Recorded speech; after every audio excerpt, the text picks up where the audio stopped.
So last time, Xalia went down the hole in the sewers and located a grate and discovered Anna's body on top of the grate, along with a few trinkets. Retrieving them and delivering to the remnants of Ribido, she did her good deed for the day, and Twig has a few souvenirs. After teaching the Kenku a spell to control weapons, Zom and Madash bid farewell to Twig, while the rest of the group found Korikon, who was receiving sword fighting lessons from a trainer. Saving the Aldani merchant from his struggles on choosing a weapon, you collected him and his parcel, and happened upon Xalia and Twig coming out of the sewers, and together everyone went to see Merchant Queen Zozore Raincaller. Stopping off in the courtyard for a breather, you were joined shortly afterwards by the lioness herself. When she arrives, she changes the music. No way. Yeah, totally way. She has this power. Amazing. Does not require a cassette. She opens the door to this northern structure and guides you through an antechamber or two before stopping at an enormous wooden door. Turning to survey your group, well, shall we begin? The door swings open to reveal a sizable chamber. A few braziers along the walls provide homely illumination of the corridor and the decorations within. An impossibly long, woven rug, the color of roses, various paintings depicting a variety of scenery across Khorzaire. In your immediate vicinity are a few tables with an array of snacks laid out, tended to by a shawl-wearing tabaxi man, who turns upon hearing your entrance and immediately accosts your host. Welcome back. I have prepared you the news. And Zozore shakes her head. Sorry, tell me later I've got... She's swiftly interrupted by a furrowed brow. No, you specifically told me to always hold you the fast. Remember this? Respect past you. And hear me then out. The Merchant Queen deflates and gestures to your group to move on. Help yourselves to my room. I'll be just a little bit. And she moves aside. And what would you like to do? Xalia's gonna just look around, see if there's anything interesting. Sure. Slide me a perception check, but you don't need a perception check. Okay. Sorry if that sounded weird. I think I get the vibe. 4. Okay. A 4. So, around you are 4 tables, and a long hallway leading north. The tables are covered in, like, plates and utensils and snacks and various foodstuffs. And then, yeah, braziers keeping it warm. There are paintings that line the walls.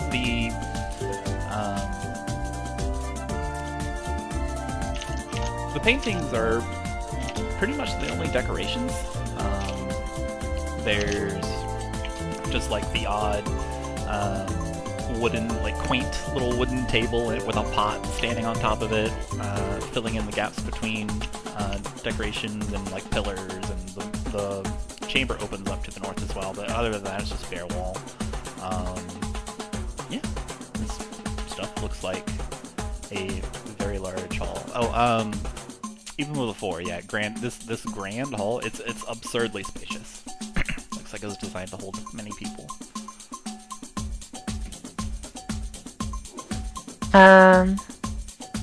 Probably just gonna shove her face into one of the paintings, not literally, but just look at them. Sure. One of the paintings is a familiar sight. It is it depicts Temudo, and it is the huge minotaur horns that frame the sun at a particular point of the day. Okay.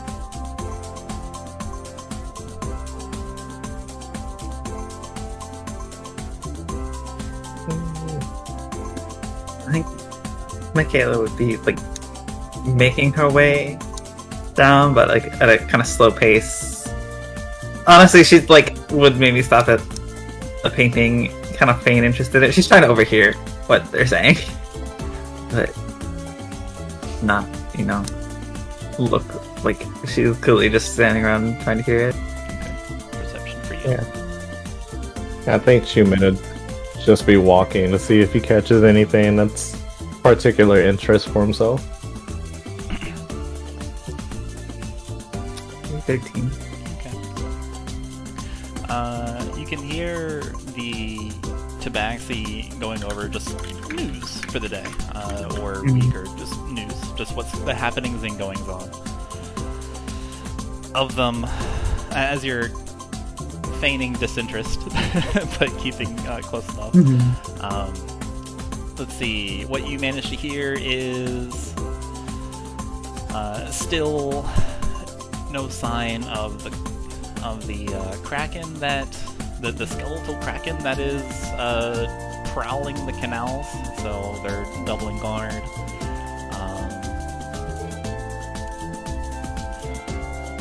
Calculations of food and that kind of thing. His voice dips down in volume, saying a few things, so you're unable to hear the rest as the conversation goes on longer. So might not make it too obvious, I guess. Okay, we'll continue down.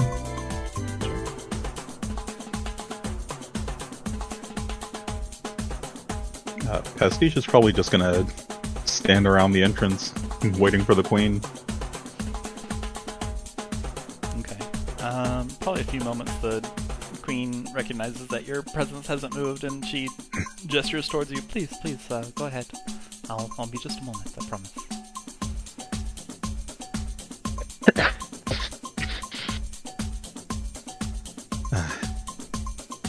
Go ahead. Where exactly? Oh, pardon me. North at the other end of the room. I'll meet you there. There is a large, gaudy stone dais. I'll meet you there. I'll stand in front of that. That'll be our meeting place. As you wish. And Pastiche will slowly and absent-mindedly make their way down the hall. Twig will follow, just like gawking around, being sort of out of his element.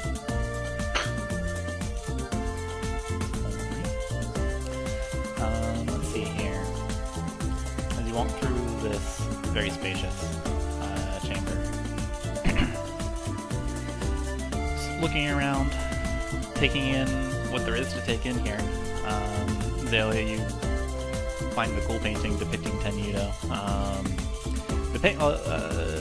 They're large, so they're difficult to miss. These paintings depict landscapes or cityscapes across Khorzaire. There's a situation depicting the merchant queen bestowing a colorful and vibrant cornucopia of food to the populace. There appears to be some kind of effect with the light that causes like an optical illusion trick to make the food kind of like shimmer and stuff. Pastiche, you find this rather familiar. There's a portrait of Doomstrider King holding a happy dog, and just a few others. Let's see. At the room's far end, a plush and high-backed chair stands atop a stone dais, flanked by warm fires.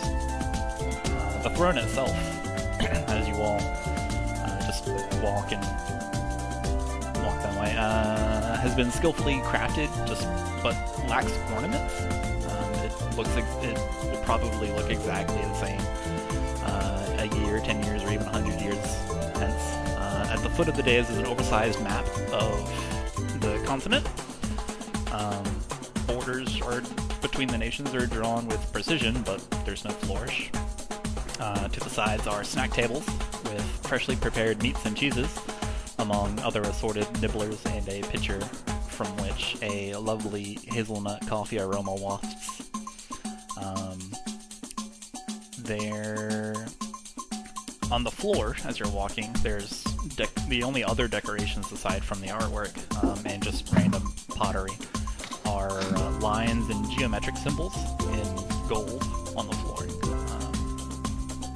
Let's see, and behind the throne is the only apparent opulence, in which is just unorganized smattering of gold coins, urns, and jewels on the ground.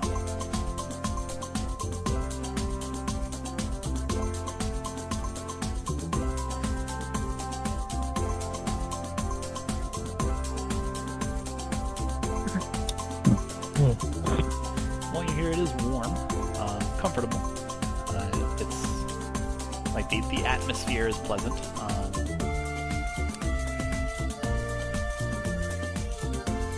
The combination of warm, flickering firelight and the overall color scheme just gives an overall welcoming feeling.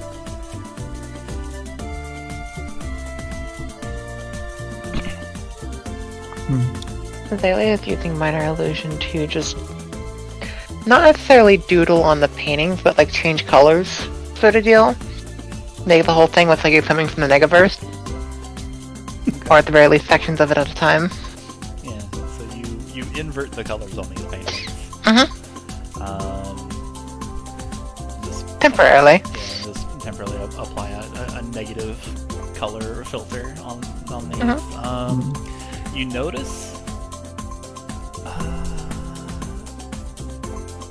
as you're just absentmindedly doing this, you notice that a few of these paintings do not respond, or rather refuse your magical illusionariness. One is the painting that depicts the Merchant Queen giving food to many people. One depicts a gorgeous horizon. It appears that it was painted from a location like very high up, perhaps like on a mountain or on one of the floating islands, looking out across many different cliffs and kind of uniquely arranged rock formations. And one is the portrait of King holding a dog. Those, try as you might, you just like try a couple times, you're like, wait a minute, what? Those, you are unable to change the coloring on. Okay. There's everything else. Yeah, it's fun. You get to see them in a negative view. The vibrant like reds and yellows just contrast hard into blacks and neon blues and extremely saturated purples. It's fun. While we're waiting for them at the other side of the other end of the hall, it's gonna cast Enhance Ability. The Eagle's Splendor on herself. Ooh. Whiz wop, scoopity bop, and a Where's various Misty? enhance ability. You feel the splendiferous presence of a spectral eagle. It's kind of like scream and descend upon you and latch onto your shoulders with talons and then just fold over with its wings and disappear.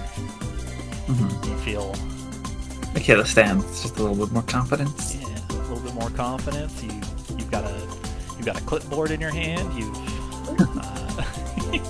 feel like you can exert a little bit more of your will upon the world. About halfway down the hall, Pastiche is going to stop, turn to look over their shoulder, and then just scope the area for any sort of security.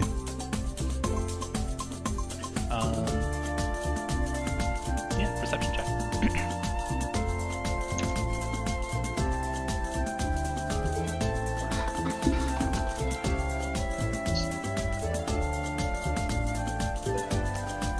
do you get? An 18. That's pretty good. Not pictured, are several digitrators. They're just loosely arranged. They're walking around. Even though this appears to be Zozore's chamber or a throne or whatever, there's still a bit of hustle. So there's generators coming and going. They're just not displayed on the map with their tokens. In 18... Okay. Let's see.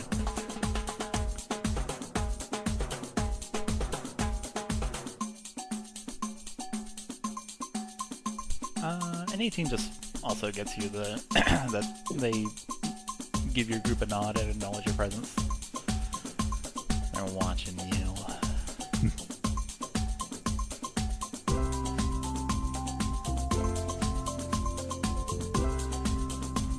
I guess there's two dudes like posted, just posted up, stand up. They're over here. Cool. Pastiche will acknowledge them in turn and continue on. They give you like a little wave, or a nod, or like jostle towards you.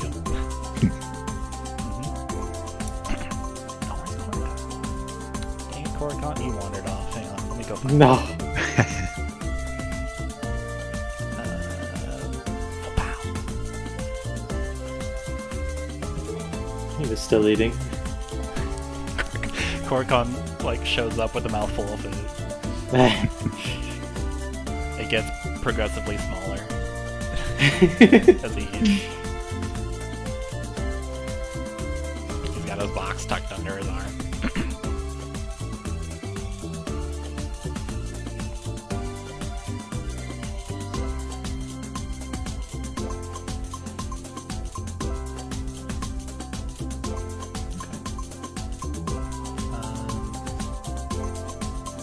Anything from anybody else? I think for the most part, Chuman is gonna be looking around just to see if anything catches his eye. Particular interest for him. Okay. Let's see. Perception, please.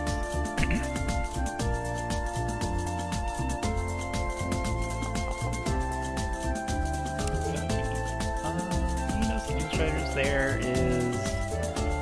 Does the exhaustion count for this too, or no? It does. It's any D20 roll. Okay. So that was 5 and 12. Okay. Yeah. I think you notice that there's some newsletters posted up. You notice that there's just array, not an array. There's a couple office desks that have papers or scrolls bundled up, or just kind of like office supplies.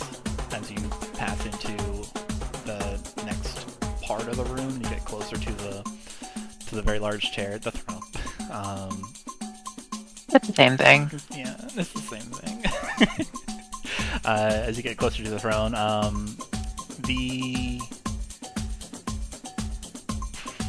map of the realm that you tread under is interesting for a moment. But I think in your exhaustion, you start kind of like half floating and following your nose to the snacks. To the snacks and coffee.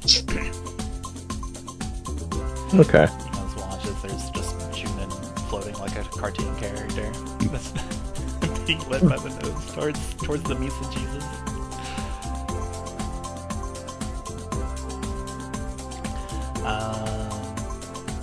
Alright, well, let's see. Xalia, if you're still in the art hall, I think you're corralled by Zozore, and at last, finally, you are all joined.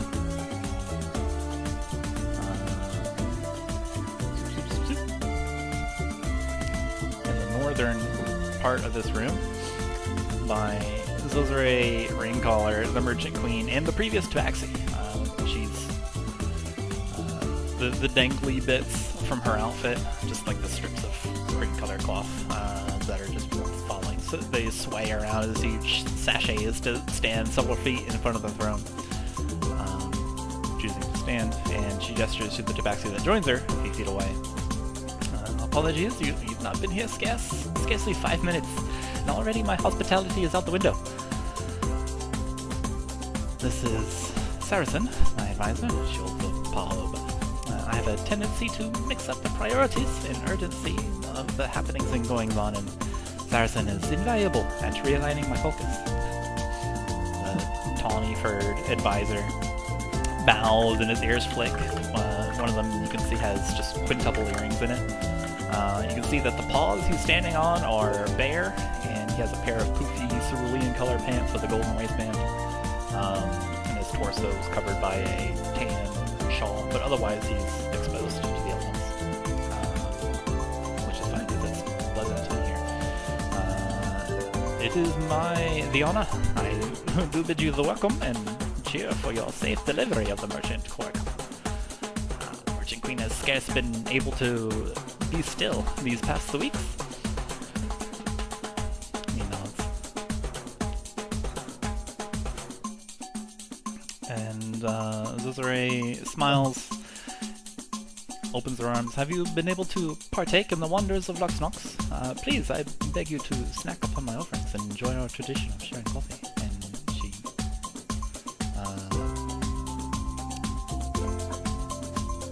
is joined by Saracen, who's pouring a couple cups and offers them to you on a tray. I'll take one. Slurp, slurp. Zozore also takes one. Chuman takes one. And coffee for Xalia consumes scalding coffee all at once. Powerful. The operative word is in fact consumed, not drank. Cup 2. Pastiche's back sort of instinctually straightens out as the coffee approaches. But they'll still take one. the warm sensation of this hazelnut coffee is nice. It's nice, earthy, kind of like a light feeling upon your tongue. And there's a hint of sweetener in here, so it's a little bit sweeter than normal. And all of you just kind of slurp up. Xalia consumes it just all at once and then puts it back on the tray. You have astonished Saracen, whose jaw just kind of hangs up and he's like...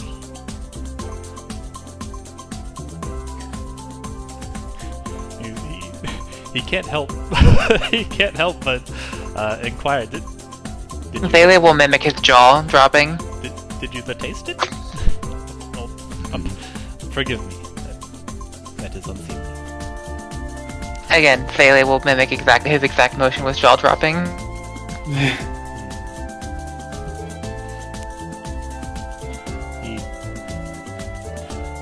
Xalia, your current form is Standard. yeah, standard with a bazillion eyes behind sunglasses.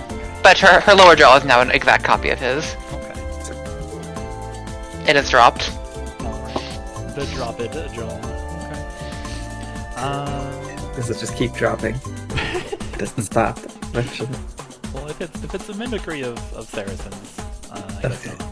Because he can only drop his jaw so far. He has limitations. The limitation of flesh. Alas. And snacks are handed out. Zozore quips, please, it takes more energy than one realizes, simply existing underneath the sun. Hunger is a hardship that anyone might suffer. I do my best to lessen the struggle.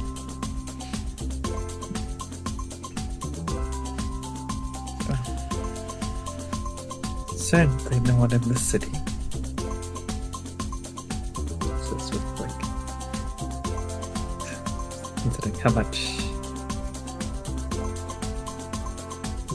just how much food we've seen. It's on our walk to this very spot. It is a pride, I promise. Many interesting cuisines have been able to come up and spring up across Luxnox and forsooth and Olga. We love trying to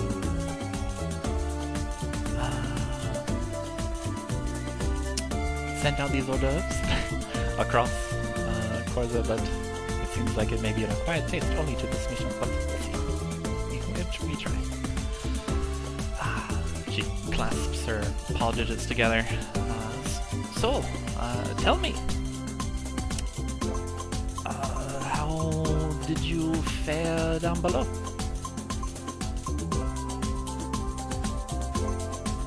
Well, we have dealt with the problem that was causing any issues in those sewers.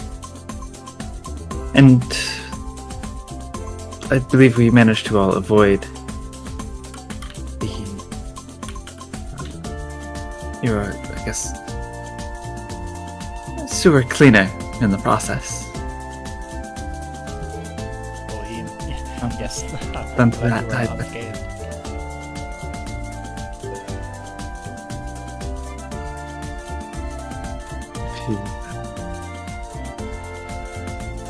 And assure you, there won't be any more of those problems from those sewer dwellers anymore.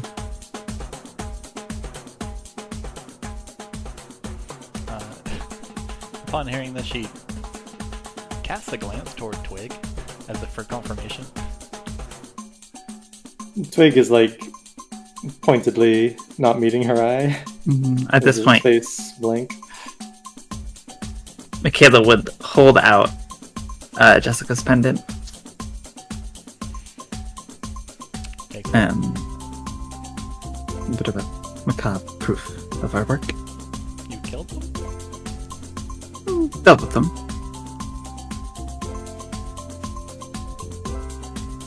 You can see her, like, you can see the gears turning in her head as she processes this. She inhales. Alright. A bit of an unexpected outcome, but that's fine. Pastiche will step forward and interrupt her.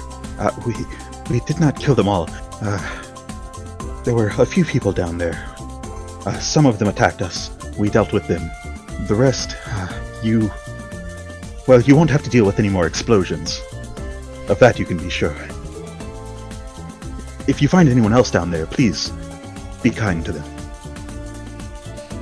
She nods, kind of turning over the pendant in her palm.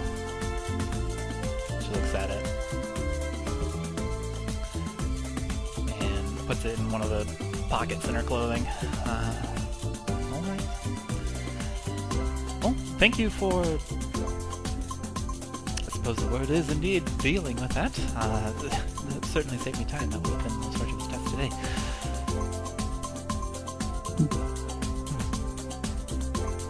Well, But I've been on Makayla's very like deadpan during this whole situation.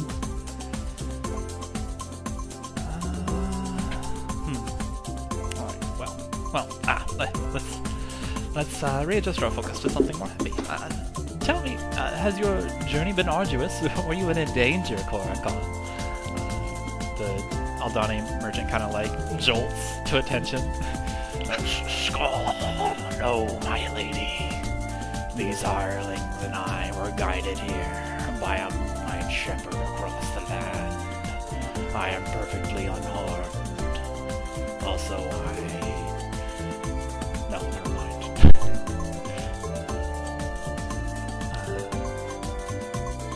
This is truly magnificent. Surely your tales must be known to each other, but not I. Twig, I'm already familiar with you, but may I learn each of your origins? How did you come together? I would like to know a little bit more about the delivers of my levels in there here. And she gestures to the group. You guys. Xalia's gonna do her can introduction. Just wandering illusionist, no other context. The lioness smiles, just joyfully. Greetings, it's nice to meet you. You have come far. Wandering is something that we are no stranger to here on the continent of Khorzaire. Bailey nods. Then her eyes kind of narrow and like looks at your neck, and then brings the brooch back out of her pocket, looks at it, then looks back up to you, and then puts it back in her pocket. Nods. Head tilt. Then looks at the next person. If you want, we can roll initiative to find out who goes next. Makayla would explain a bit about them, but would mainly sort of just say that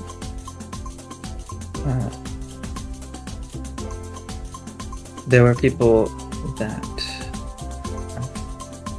she was trying to meet that happened to be at the same location as everyone was going and decided to tag along. And has stayed because she's still very curious about what is inside this box. There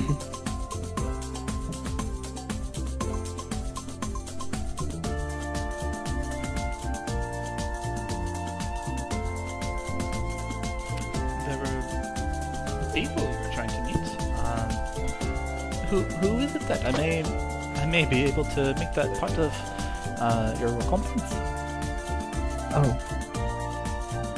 They weren't at this city. We've already met them.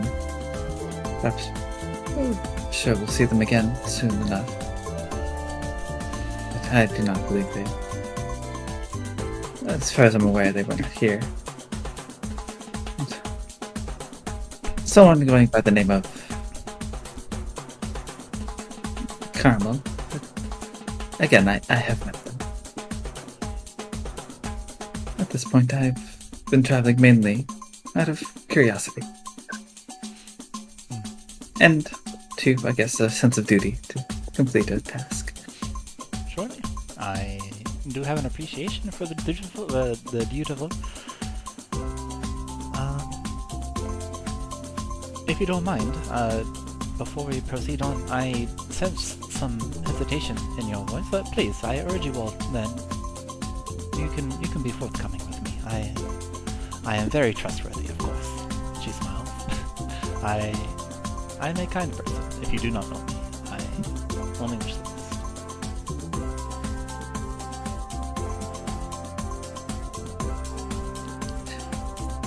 On hearing that, Pastiche is going to peer over their shoulder and try to get a read on how close attention the Dune Striders are paying to the conversation.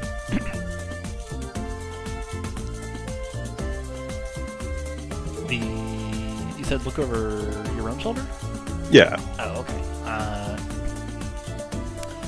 Let's see. You cast a gaze behind you. The Dune Striders are relaxed. They're at attention, but they're relaxed. Right. Okay. Zozore will see you do this. Does their presence bother you? Well, sorry, it doesn't bother me, I just...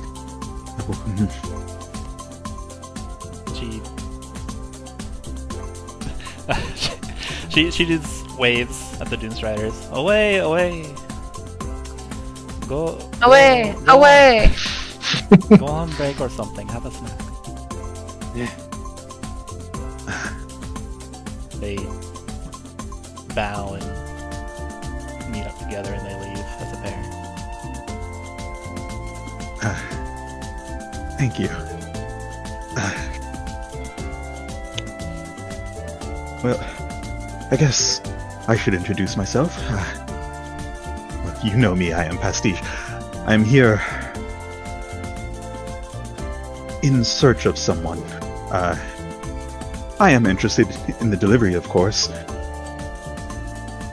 but it was mostly an excuse to travel.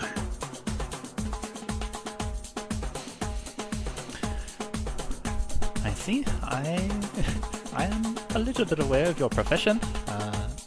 As I'm sure you saw, your lovely painting hangs in my house. I am very grateful for you. It was very well done. A masterpiece, surely. Yes, and I noticed a few paintings that were not mine, but used similar paints. Well, indeed. Surely I cannot fill every inch of my halls with your own works of art, my darling. But indeed, it seems that your technique is being shared. Is that the correct word? Being shared with others out there. One of them, I believe, is from your mentor. You know her? Yes, that's correct.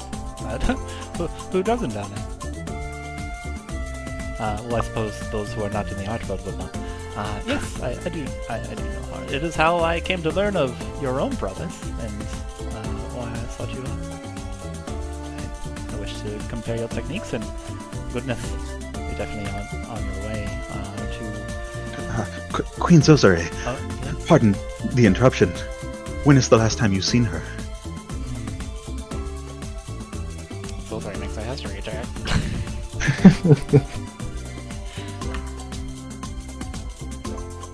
Dang, she's proficient in history? Oh, she rolled a 5.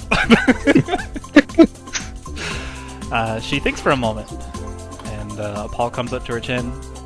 She looks down. It's been quite some time. My Pastiche. I see. A few years.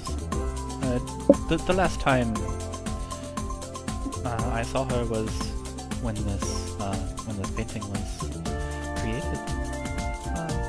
Several years ago. I am unsure of the number, but perhaps 6 years ago. I haven't seen her since, but I have heard her tales. It seems like she's still churning out masterpiece after masterpiece. However, I do notice a void of excellent artwork here in the recent. Has something happened to her? Or is she just head down, nose to the grind wheel, working on her magnum opus? Well, you see, she has gone missing. She's been missing for some time now, and Zozore almost spills her coffee. I don't know what happened. She left without leaving a note or speaking to me or anything. I am here looking for her. I see. That is quite worrying, Pastiche. I share in your state of despair. To lose one's mentor is certainly not a happy thing. I definitely, yes. If you think it well, I will put some ears out and see what I can do to help you locate your mentor. She was. Hopefully, she is quite all right. What would the world be like without her? What indeed? I take it you do not currently have any leads, then? Her disappearance was heretofore unknown. No, I am afraid I do not, but my mind is erasing already.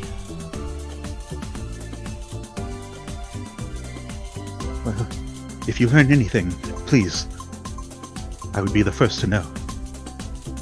Certainly. She looks over to her advisor, Saracen, and gives a nod, and like a paw motion. And Saracen also nods, and you can see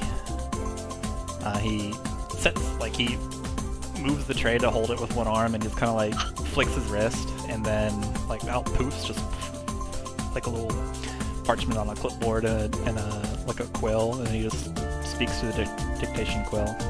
Located there, Master Otwar. And then the little quill kind of moves on its own and writes it down, and then he just flicks his wrist again, and it disappears. And then he goes back and refills snacks and coffee. Gives you a serious-looking nod, Pastiche. Saracen does. Pastiche will take a deep breath, nod in kind, and slouch a little bit. Notably more relaxed, but also notably more sad. Twig will like put a hand on their shoulder and just say quietly, "We'll find her. Don't worry." Pastiche just sort of nods. Chuman speaks up. Well, I suppose I am the last one. It's a pleasure to meet you, Queen Zozore. My name is Chuman, cave dweller for the most part. Been searching for information regarding my own history, specific marking that is on my shoulder.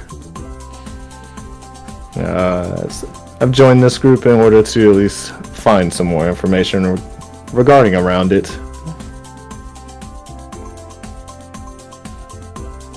Certainly.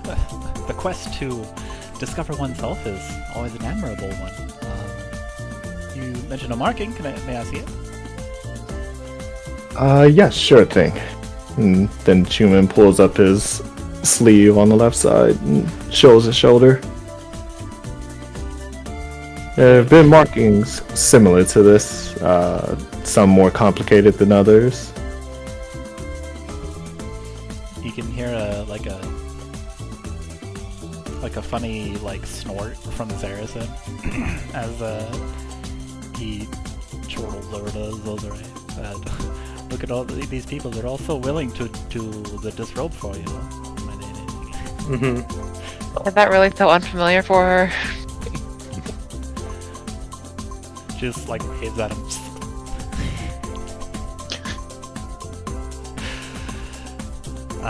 Let's see. The Golden Lioness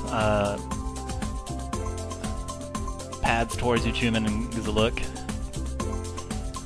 Studies it. I see. This is indeed a marking. Is it? Okay, something with a tattoo that appears to be. Okay. Just nods, yeah, all right. This is a thing. Yeah.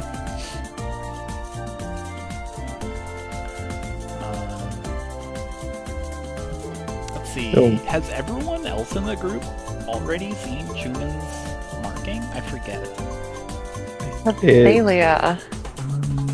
Was it I shown don't think at the black Pastiche has ever market? taken a good look at it. Okay. Or Chuman, has you're her- displaying Yeah, it. actually Probably. correct. Will you go ahead and describe it?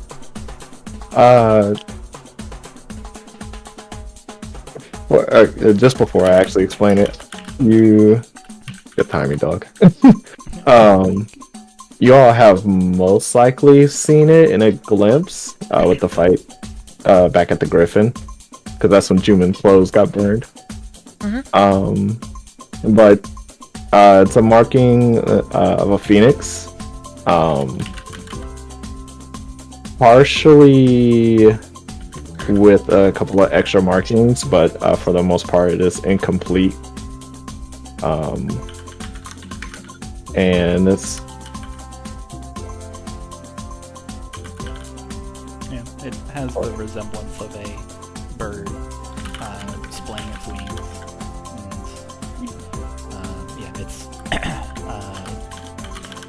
any Khorzaire will recognize that it is phoenix-like because that is a revered creature in Khorzaire lore. Is it remotely familiar to the pages on dragon marks that Xalia read in Bufika's house?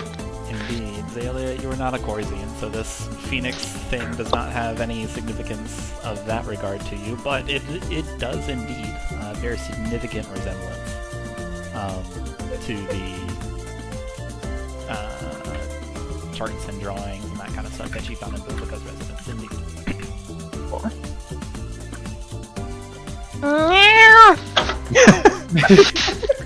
Xalia says. Chuman, you're not sure if this is a compliment or... It is an echoed cry of desperation across the bounds of the universe. Chuman slides a confused gaze over at Xalia before diverting his attention back at Queen Zozore. He doesn't even seem to be aware she said anything. If I may, I believe most people are aware of the tattoo in itself, but I believe there is more information regarding its own history. However, it is quite hard to find. Oh my, she's mad. Feed me now! The cat said. Imagine if just like out of character, obviously. Imagine if like a house cat could stomp just like a human, just like. Oh no! I want stamp food! Alright, back into this. Let's see. I am Zozore and Collar. Zozore nods and indeed, this is a marking. I am familiar with persons such as yourselves that bear a variety of marks. Usually they are hereditary. So I can only assume that this was passed down to you from your forebears.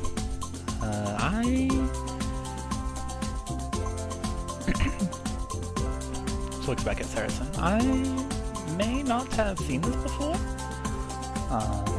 but this has representation of our lovely bird of prey, who is unfortunately, as you are all aware, has been missing for some time. Perhaps it is a good omen. Is that a prey with an A or an E? Both. It is. Yeah, both. You said it has been missing? Could you care to elaborate? Unfortunately, I'm not too thorough with Khorzaire's history. Okay.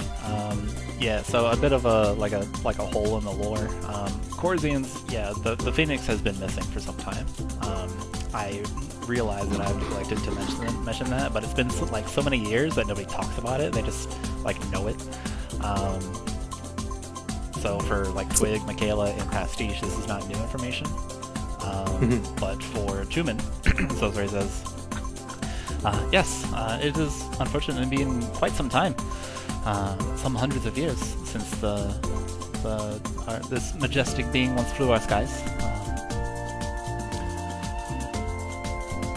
It is as I'm sure you're aware, is a symbol of renewal and rebirth and rising from one's ashes and becoming a better person. But in order to do that, we somewhat need the Phoenix. But unfortunately, grace us not.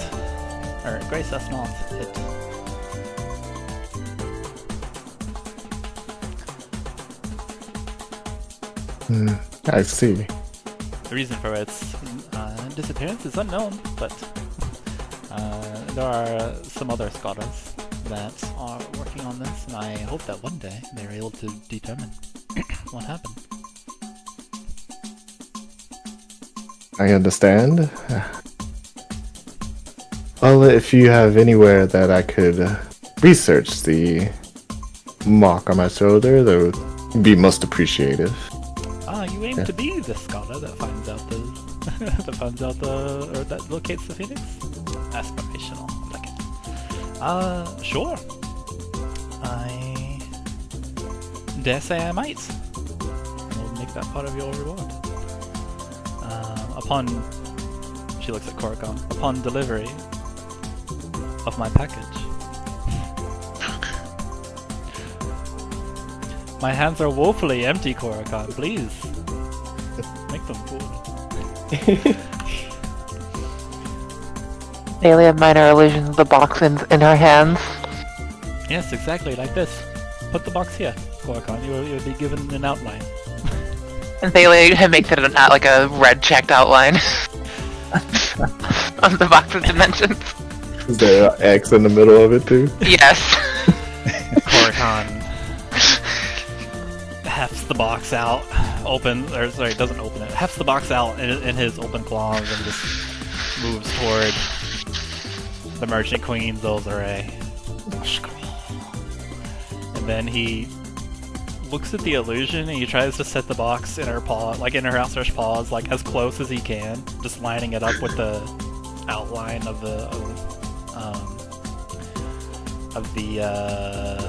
just lines up with the outline. And he sets it down. You can see Zozore just kind of like with the heft and just.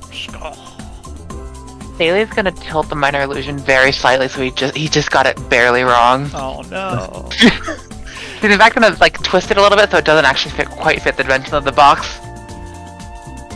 It's rude. Korrigan spends like 15 seconds trying to match it.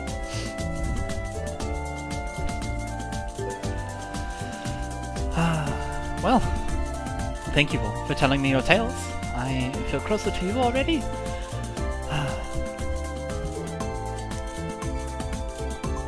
She seems to be dragging it out and kind of smiles at your group. Would you like to know what's in? I am happy to tell you. Let's see here. Please, go ahead. She looks at the padlock and kind of like thwaps it with her paw. And then Korrigan steps back. Looks at Saracen. Saracen Mac, if you please. Saracen has since set down all of the snacks, and like after everyone has been suitably ensnackened, he sets down the victuals and the coffee and everything, and like he's been standing there for a while, and then he nods and gestures up. He traces. He extends the claw and he traces a round symbol, and he produces like a little arcane glyph, and then he just reaches through it and taps it. There's a loud, hollow bonking sound that reverberates around the chamber, and the massive iron lock falls open. And he takes the padlock on. As you please, my lady. And let's see,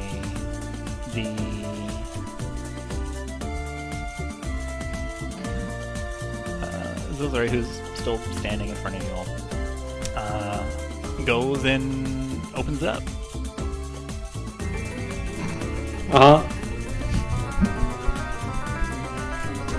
Nice. Whoops. The box runs No, away. that's appropriate. No! Get back here. I know. Quick, catch the box! Alright, whoops. So the wood box opens, and I need you all to roll a dexterity. No, I'm just kidding. I need you all to bask in the glory as in it, as she opens it up, is a letter upon a purple velvet pillow, and next to it rests a chess pawn. Saracen moves over and opens and reads it aloud. King's Queen to C5.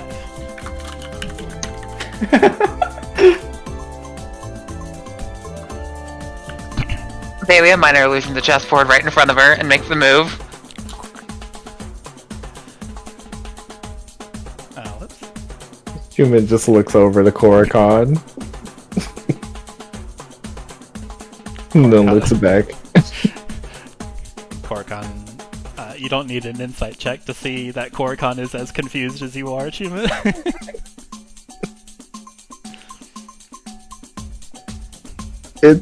It's less of confusion and more of Chuman knows what's happening, and he's just internally sighing. Zozore looks at you all and smiles. Before we go on, naturally I must ask. This is clearly important to me, and let me make known that you have delivered an ancient device that will be very helpful in preserving the future of Khorzaire. So, Korokon, you know I trust you. Have these souls been faithful, trustworthy? And I need everyone to change from public roll, do a blind GM roll, and roll me a straight charisma check as Korokon thinks about every interaction he's had with your group.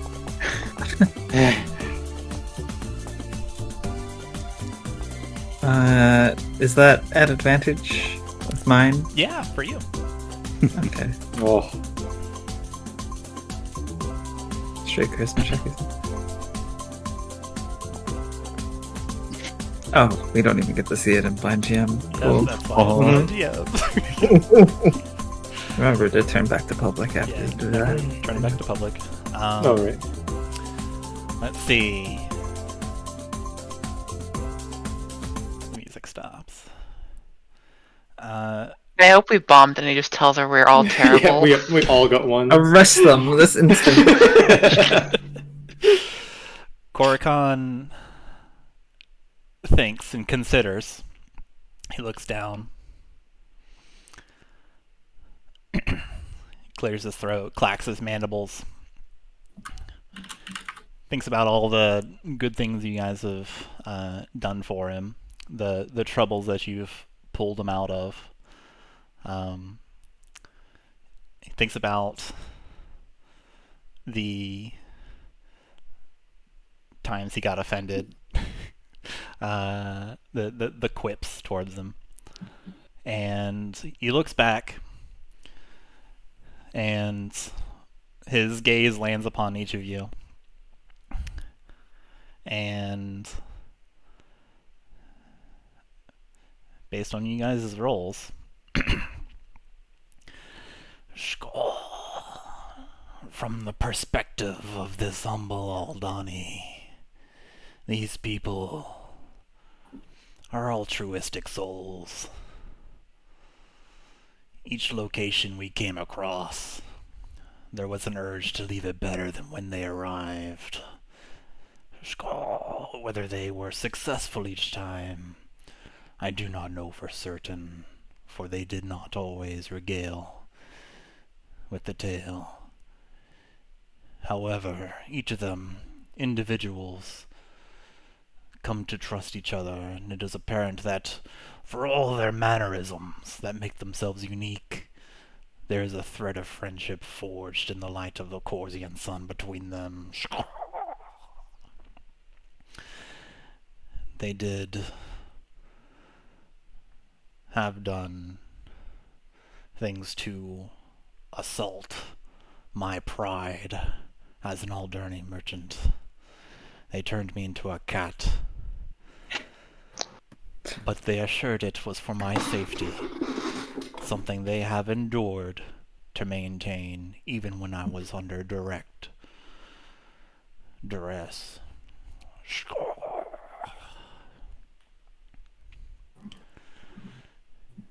Overall, my lady, I can say, indeed, these people are trustworthy.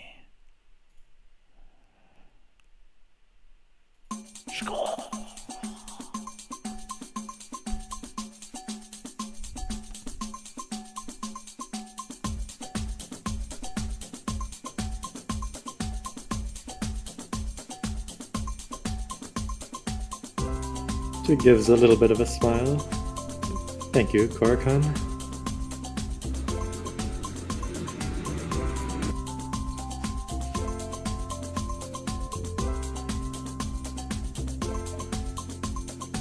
They turned you into a cat? Goodness, can you also turn me into a... Never mind. Xalia looks for the belt. Xalia pulls out a spell and just kind of tentatively looks up. Never mind. Never mind. Twig shakes his head. That's... Korakhan. Well, that is good to hear. As part of your delivery, I also tasked Korakhan with evaluating the troop that would see him here. You see, Raises eyebrow. lately, ever since I've taken stance here in Oldham, I've been dreaming about believing in something. I understand that this question is a bit abstract, but about this curse that plagues Khorzaire people, that causes them to rise up and wander endlessly. Would you like to share in my dream?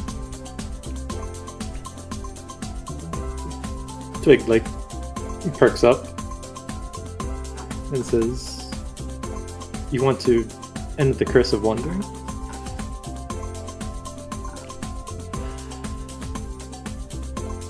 She pauses and inhales and seems like she's coming to terms with it herself. Indeed. I have a mind to do that.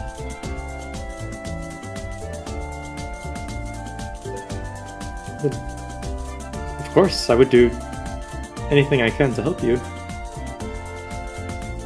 That's fine.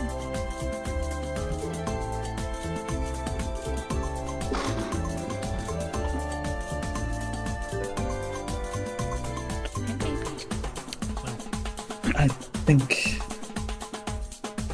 to speak for the rest of us, this group, I think it'd be hard-pressed to find any one of us that would not be willing to work and commit ourselves to such a goal.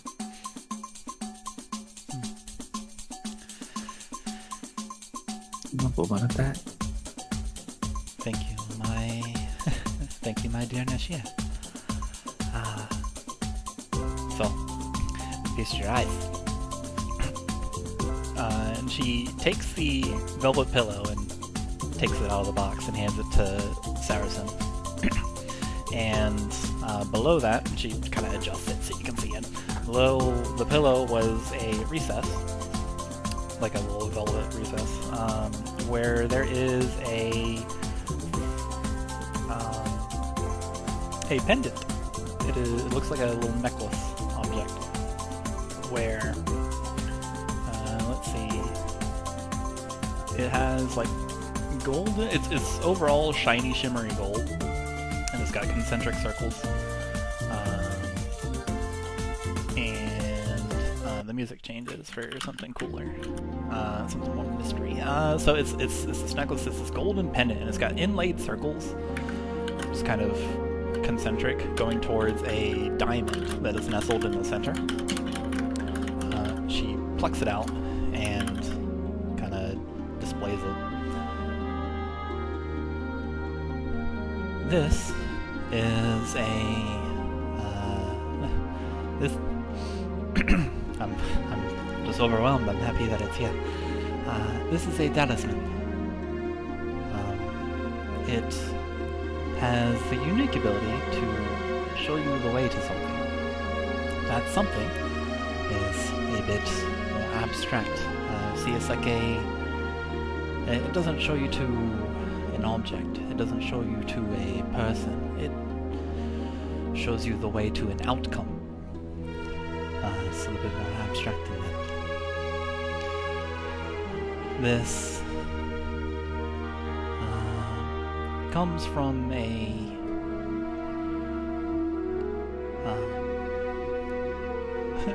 vault long guarded, but Korakhan managed to broker the deal. It's been a long time coming. You see,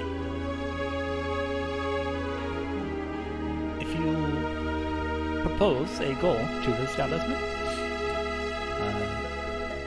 It will... How do I explain this? It shows you, without some mystery, shows you the events that must take place, the scenes and situation that must come to pass in order for that goal to be achieved.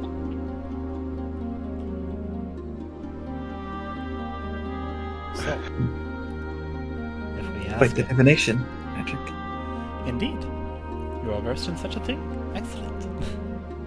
It can indeed literally divine the sequence of events that must come to pass in order to reach the outcome. Naturally, I wish to ask it, how do we stop this nasty curse of wandering?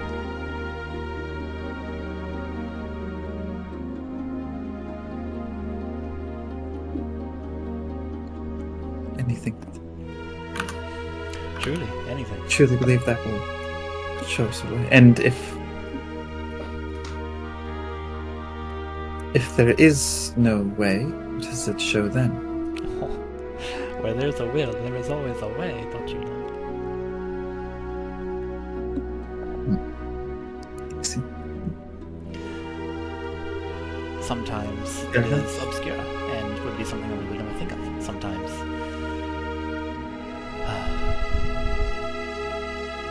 How did you hear of such an artifact?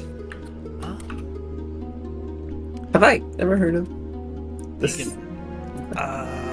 You can roll a history check if anyone would like to know if you've heard of such a thing. No, I have not. 6, maybe not.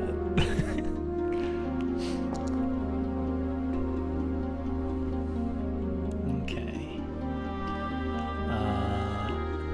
Twig, you rolled a 20. That's pretty good.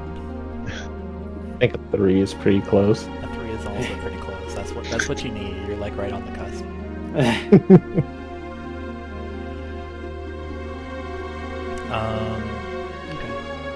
So, Twig, you rolled a 20. As Zozore is explaining these things, your mind kind of like leaps to what the leader of Rubido is doing, and Anna's investigations and such. And one of the things that led to her demise is searching for a way to end the Curse of Wandering. That much you know, but you recall her kind of mentioning some form of map or other cartography-like object that would show a literal path. That hangs in your mind a little bit, but this is not a map, obviously.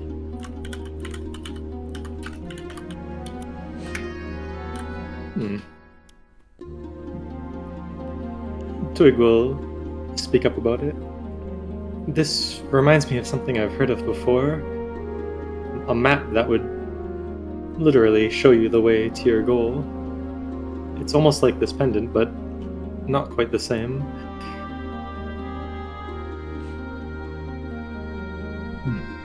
I believe I've heard tales of something similar, but I thought they were just that.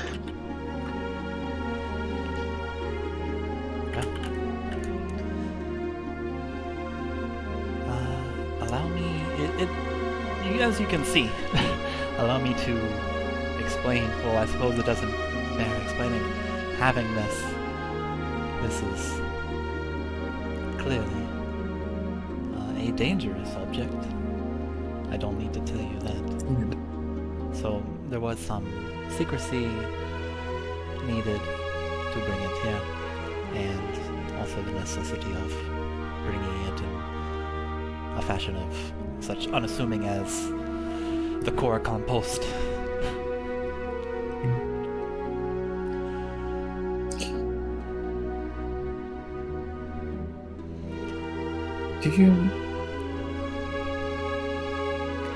Do you know if others are aware that you are now in possession of this specific artifact? I should hope not.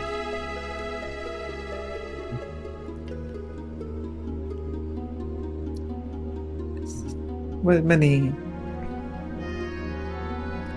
For those we've that encountered on our route here, they're very inclined of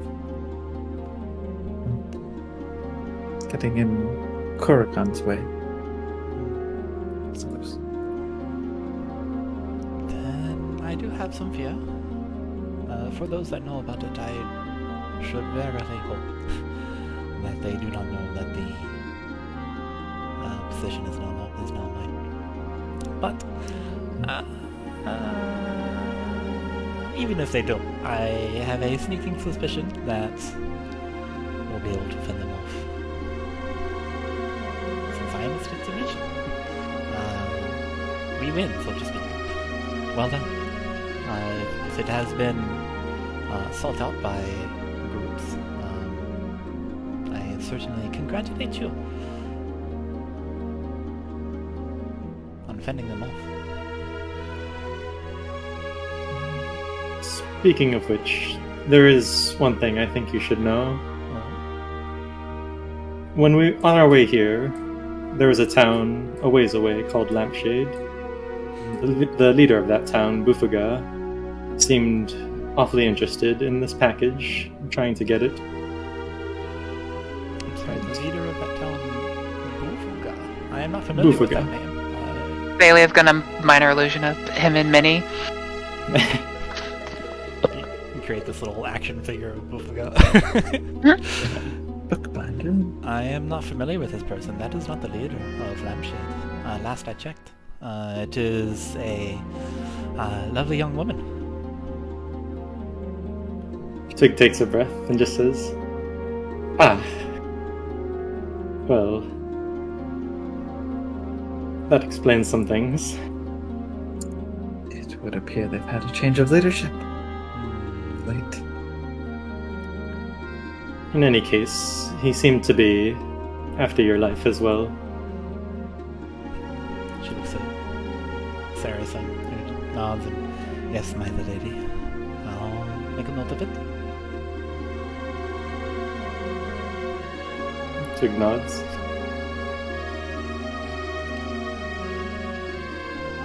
Thank you very much, young Kenku.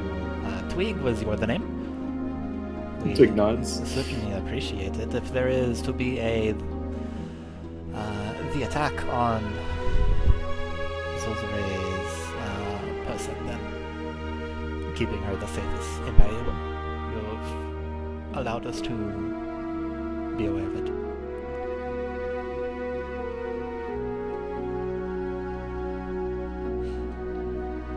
Thank you for being the forthcoming.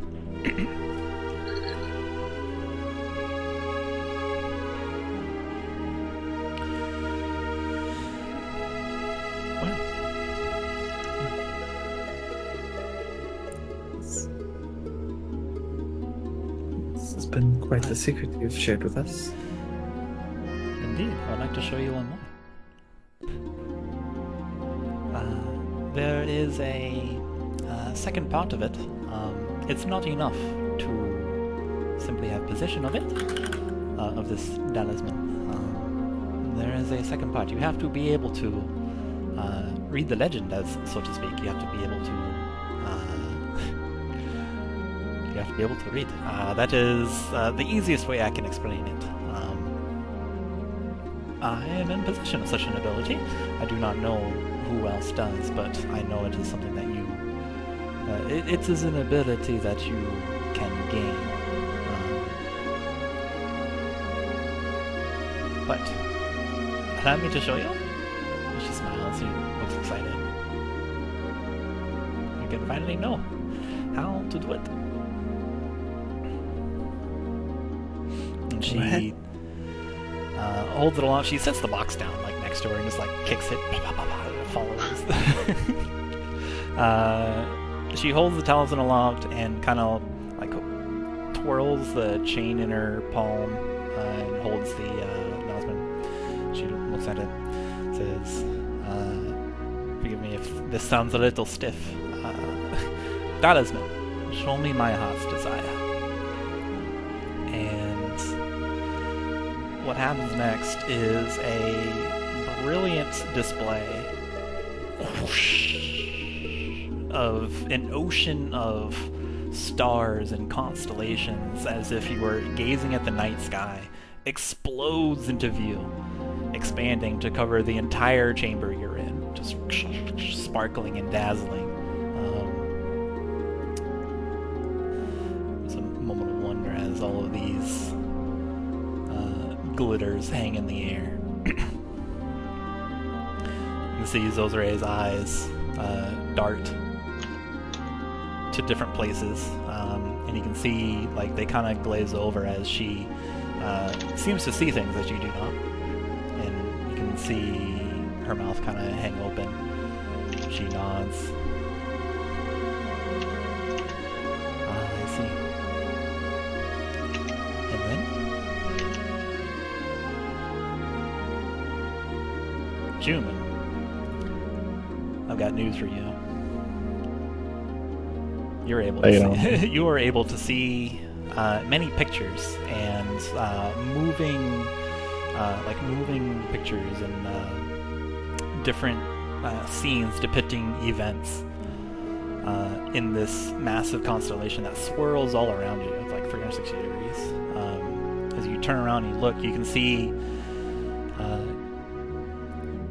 fires blazing and burning. You can see a rose blooming in the desert. You can see your party beneath,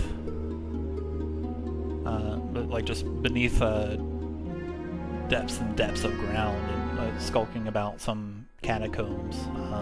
You can see a scene where a familiar-looking raven is flying through the sky among the clouds, and you can see just a variety of pictures. It's too much to take in at once, but at the end you see a dark, foggy, kind of like white noise, static going like up and down. And you can see a lone brazier at the end, and in the middle, at the bottom of its cauldron, of its bowl, is an engraving depicting a phoenix, and you can see the ember blade placed down into this bowl, and it shoots up a light. You're looking around, seeing all these views as Zozore speaks up. There is much work to be done. Quick out of character question. Yep. For all the images, were they both past and I guess future? Past, present, future? Like some of them we've encountered already. Let's see.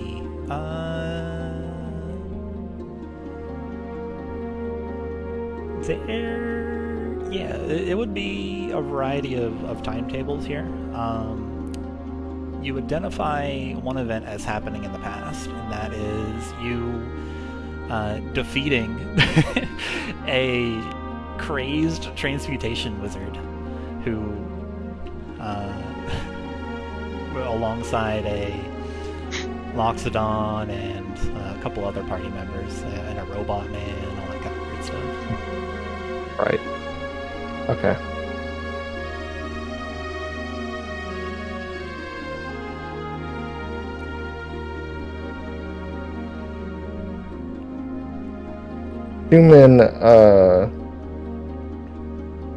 Chuman, while it's somewhat exhausted, sort of grabs for his eyes. It's a lot to take in.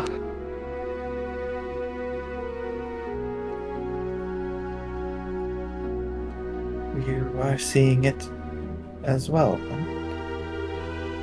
Yes, quite a bit of it. Some of it we've already been through. But depicting our timeline? I don't know, there's so much to process. It's way too much for me. You can see it too? I thought you might.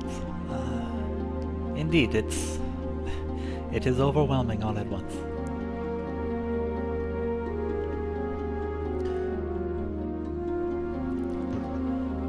Well, Yes. did you learn anything? Sure. Here, let me store away that distraction. And she twists her wrist, and then all of the stars and constellations and like lines going everywhere kind of slurp and absorb back down and funnel into the diamond on the pendant, and they come back out of you. She smiles. Thank you. It was starting to get to me. Certainly. That is the kind of thing that is not meant or intended to be seen if you are not prepared. It can have such an overwhelming effect. Do you need a chair to sit down, perhaps?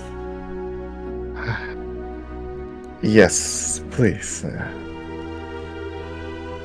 I've been fairly tired. A chair would be great by now.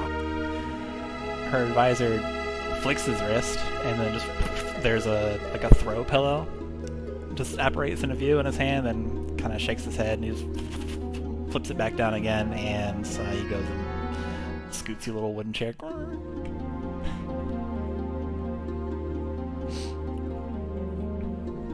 And after Chuman rubs his eyes, he sees the chair and thank you. So, Chuman, was it? Your ability to see this is due to that mark on your shoulder. I'll have you know. It seems like you were unaware or did not choose to tell me. But either way, you expressing that you're able to see it is, I'll use the word blatant. You have a specific mark. It is called a dragon mark, and it gives you the ability to find all sorts of things. Treasure, peoples, and including, she jingles the pendant, the way to something. Forgive me, I knew that it had the ability to find objects, but not to this magnitude. This is much more than what I've at least been told of when I was younger.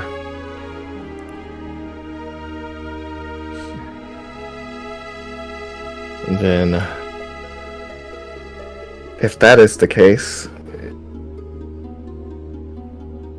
was it showcasing my own future? The Saracen pipes up as Zozore is just kind of like fussing with putting it, with attaching it to her neck and just wearing it as a jewelry. The tawny tabaxi says it was showcasing the future, a possibility. If we were to go down this path to achieve this goal, these are the things that will come to pass, or must come to the pass. Whether or not they will happen, that is up to the future and yourselves. I wish I could have seen it. It seemed to be particularly dazzling, but perhaps it's better that I'm not wary.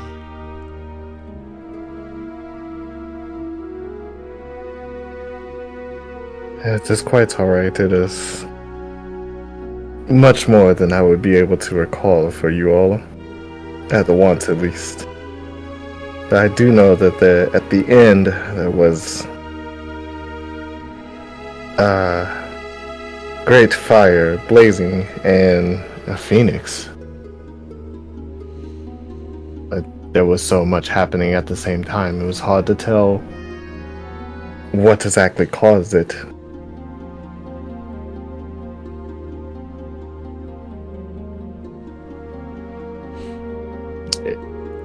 At the most, it does involve this party, at least. Zozore pipes up. This golden lioness smiling. Just as radiant as the first day you saw her, Twig. She smiles and... indeed, I thought it might... thus my question. And if you would like to share my dream. You could call this my dream. But perhaps it is shared amongst all of Khorzaire, and you as well, Malcolm. I am happy that you are here. There's a lot of work to do, but as sure as you delivered my lovely Korakon here, I hope I can trust you to help all of our dreams come to fruition.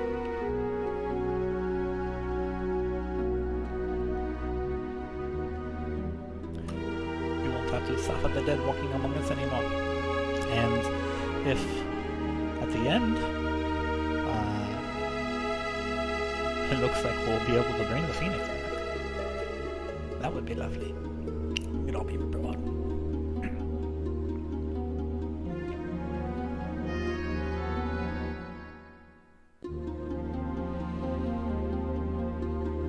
Well, it seems that there is merit, at least for me, to understand more of this future. So I'll accept.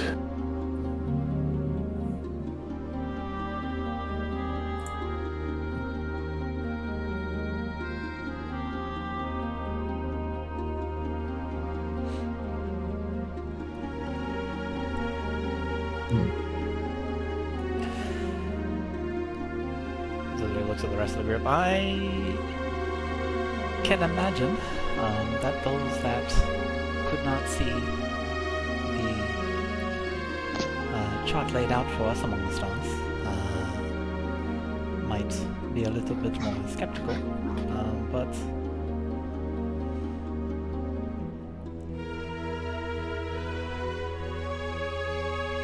Pastiche will look to Chuman and then look back to Zozore. Well, if that talisman is capable of the things you say it is, I would be a fool to rest now. I will join you.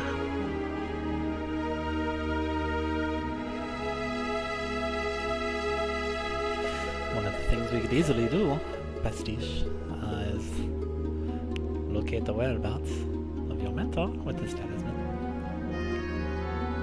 That has come to my mind. She smiles at you. I am grateful I did not have to propose that myself. Do not fret, my darling. I only wish everyone in my care to be their best.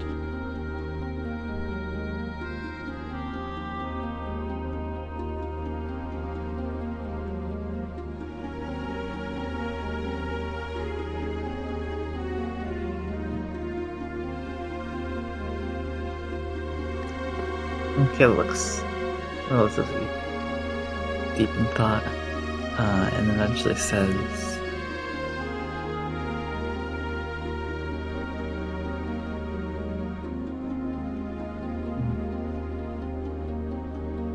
"The more I've traveled across Khorzaire recently, the more questions I believe I've been gaining regarding the origins of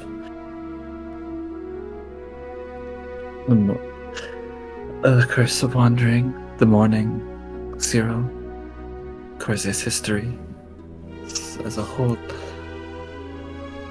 I think there are many threads connecting it all, and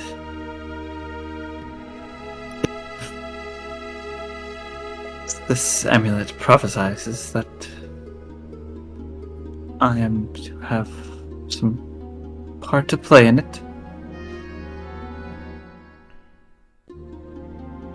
Then who am I to refuse? Indeed, I can assert I have done some, you could say, some delving into the previous history and lore of Khorzaire. I can assert that the Morning is partly to blame for the wanderlust that plagues our populace.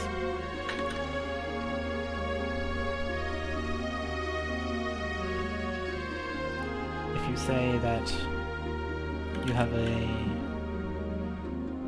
or if you acknowledge that you have a part to play, well then please, I urge you. The show must go on, Makayla.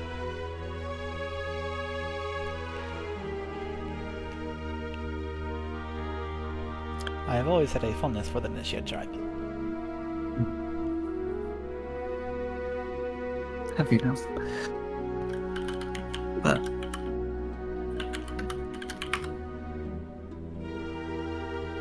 I have a request, I suppose. Yes. Tell me it. Or rather, just a question, simply for now. Tell me it, I will answer. In that vision, in whatever way that tells you, did the talisman show us in Sarah?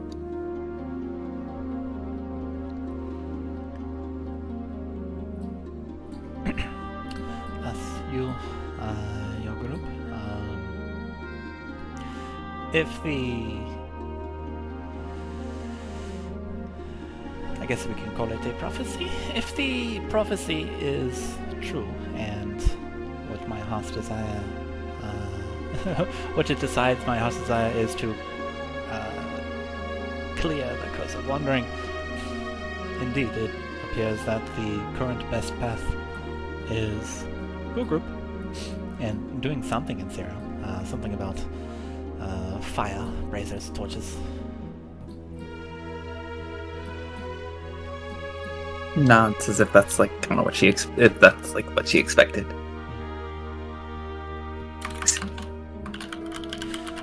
Mysterious swords and artifacts and whatnot. There is a story blade called the Ember Blade. It looks like that will be important to the completion of our quest as well.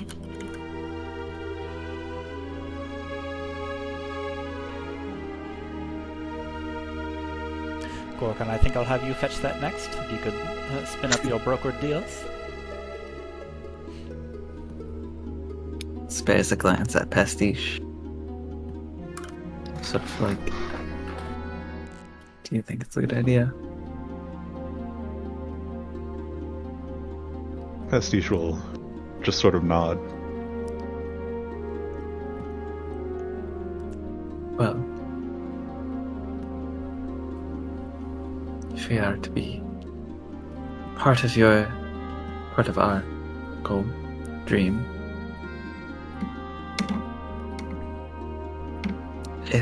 I suppose we should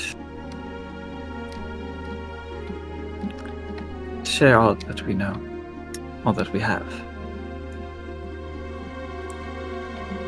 You've been keeping something from me. I'm hurt, wounded even. Well, Still smiling. we have to make our own judgments, of course. I'm sure you understand. In all fairness, it's a trade of information. first in the idea of trade. Look where you are. Of course. Of course.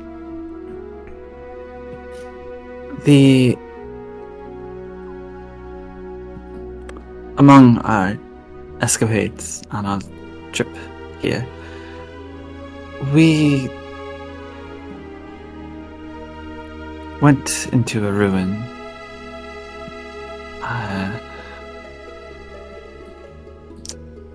And in it, we found the Ember Blade. Oh, you have. Both cats say at the same time. Yes. Followed by Korokon. You have. You know this. Anyways,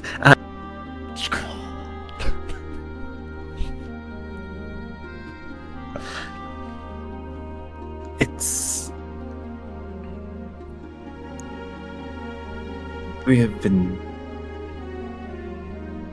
a bit of a story, but it was in a sort of, I suppose, lair that appeared to be belonging to someone who went by the name Delacruz.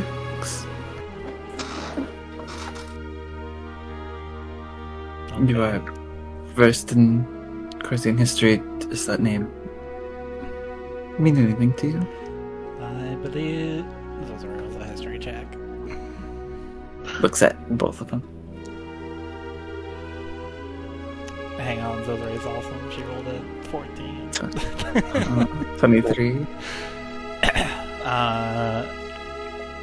Zozore nods that, and she beats her advisor to the punch, who opens his mouth and holds up a paw to speak, but she just talks. That is the name of a what's it called? Librarian? Who I am familiar with the name. It is written down in the annals of history.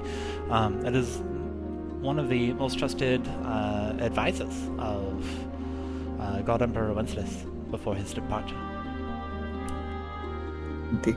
There's not too many mentions of this person other than right before he left for Moonwatch, the continent of North. He was tasked with what was he tasked with? He was tasked with making sure things are all in line, steady. Basically gave him the kingdom to watch over from the shadows or something like that. Well, it appears that is exactly what he was doing. Perhaps what he still does.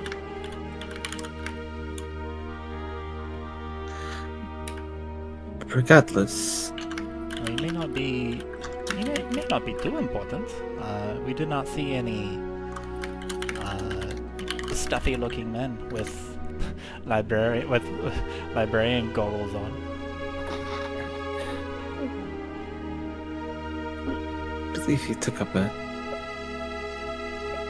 new name, but for now, my information has. There isn't much to go off of, I guess, in terms of that trail. But in that lair we found the blade, though it is cursed. As Makayla says cursed, Pastiche presents the bedroll they've been lugging around. I thought that was your sleeping bag and you planned on staying the night. Well, Well, I'm glad that the this guy's blade worked then. is not safe to touch. And we didn't have anything more convenient to carry it around in. But I admire your adoption of similar transportation. Just give the extremely valuable artifact to the crab, it'll be fine. Put the extremely valuable sword in a sleeping bag, it'll be fine. Well done, Yule. She wags a claw. We didn't have any magically locked boxes we could put it in, unfortunately. Would you like one? I'm kidding. I don't have one.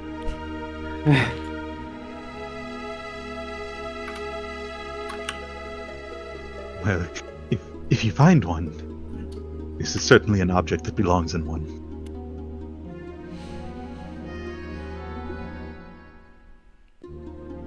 Sure. So you've already got it. That part of the plan is done already then. Cool.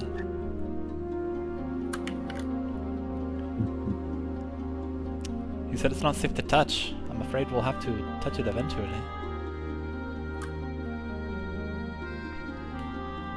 Yes, well, be more careful than our friend Chuman here. All eyes go to Chuman. Chuman just waves his hand. Yeah. If you at least let it go, then it takes your strength away. Not just regularly. Why not simply keep it on your person, if that's the trouble? I'm just kidding, I know. Well, there is more to it when you're at least in possession of it, holding at the hilt. It does try to change you in more ways than one.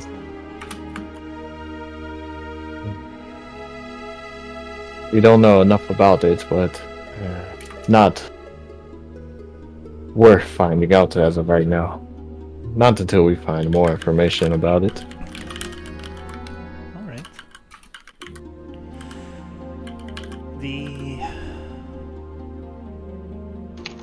The data has been only tells us how to get to something. I cannot ask it. I cannot ask of it questions of what does this do.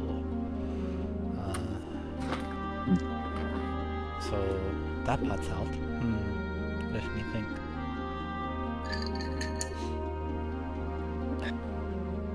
I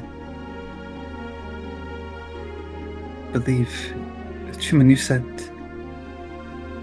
when you picked up the blade, you saw a vision of, or heard it, the blade, I suppose, say that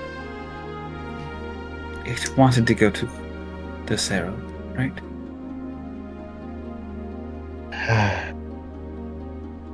Unfortunately, my memory is a little foggy of that now. But I do remember it speaking to me. It wanted to be reborn, to say the least. I don't know if it I don't recall it saying a specific place. Okay.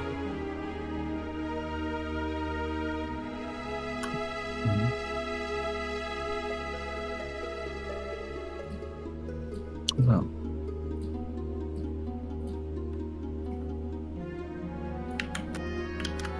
I believe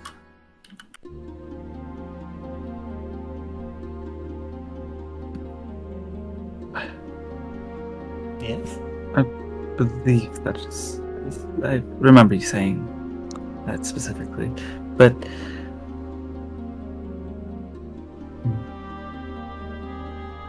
yes, regardless of what the sword said, we have now this vision, and another similar ruin underneath. I believe it was Durlusk. There was a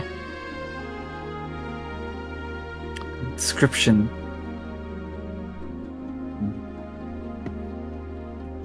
6 fires to be kept lit, 6 fires doused by the king. Once I'll return, the door to Cyril will be open. Something about a profit-bearing fire. Indeed, based on that inscription lines up with the star chart that we, Chuman and I just saw. It looks like one of the most important tasks on the way to clearing the skies is to light all of these fires. There seem to be large bowl braziers. So it looks like if you're looking for a task to do, to put your mind to, that might be the next thing that we might go towards.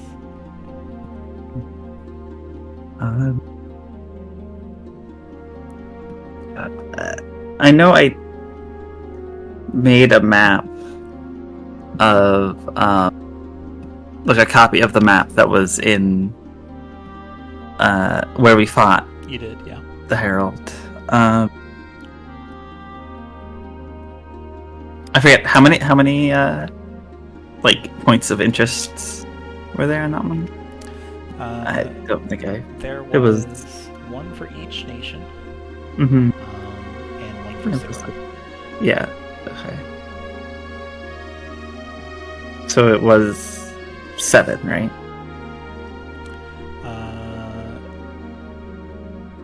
I think, right? The DM forgets how many nations he has. 1, 2, 3, 4, 5, and then 6. There were 6. Oh, okay. Got it. Yeah, I would. Okay, 6.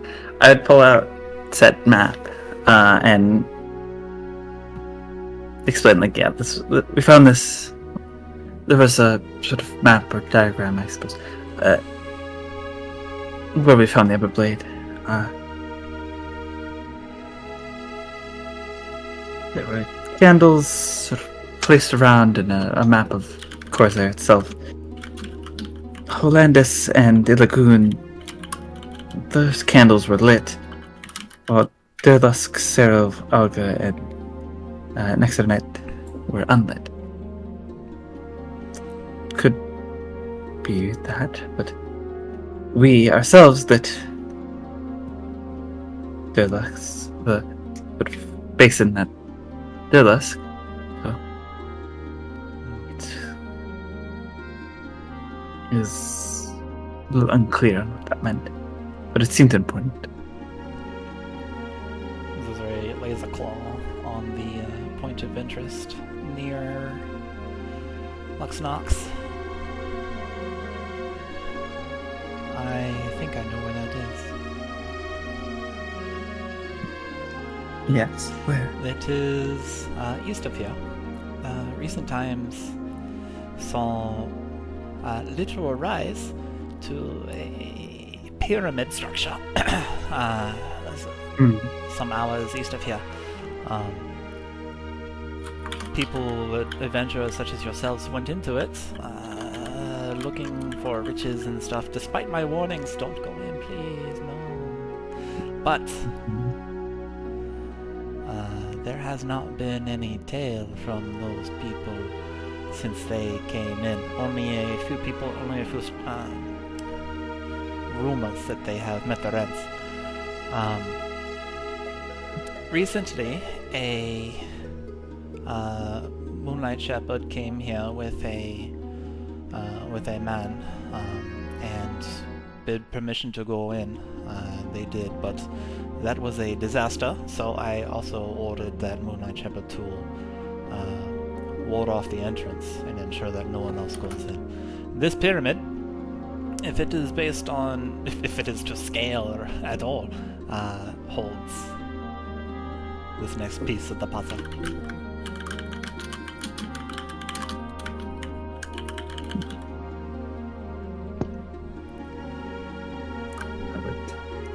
So as well. If she, she looks up at you, looks over. If you intend to go there, naturally I wish for you too, because if it is important, well then it is important, it must be done. But When you go there, I wish I could tell you of the dangers inside, but I can only say, be careful.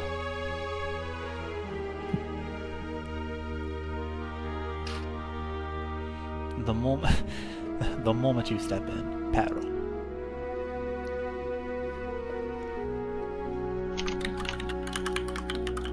Well, peril hasn't gotten the best of us yet. For all that it's tried.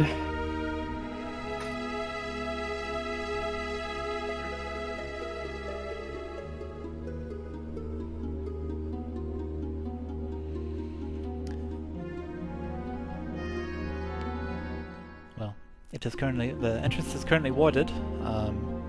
Simply,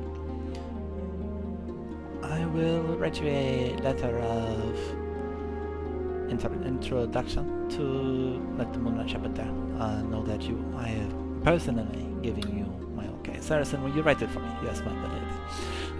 And that should be fine. Yes.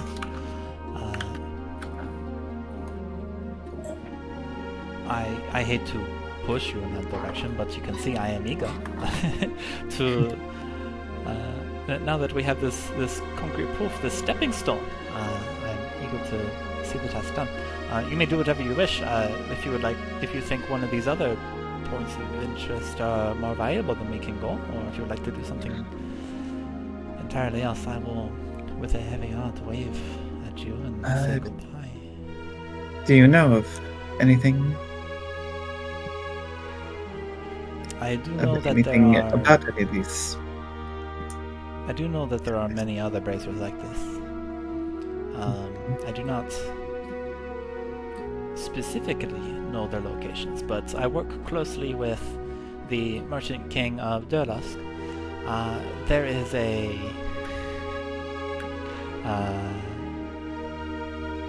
is one of these on top of his mansion, on top of his home.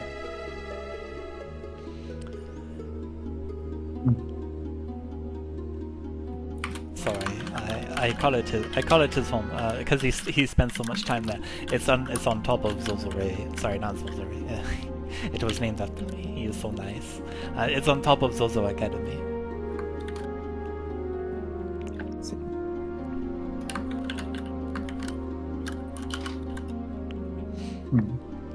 You'll have to get permission from Merchant King Almost Sonoma. He's very busy these days, but surely he will hear you.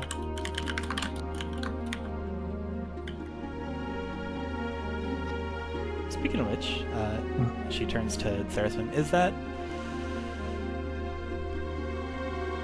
gliding machine done? He shakes his head. No, my darling. We got to yet.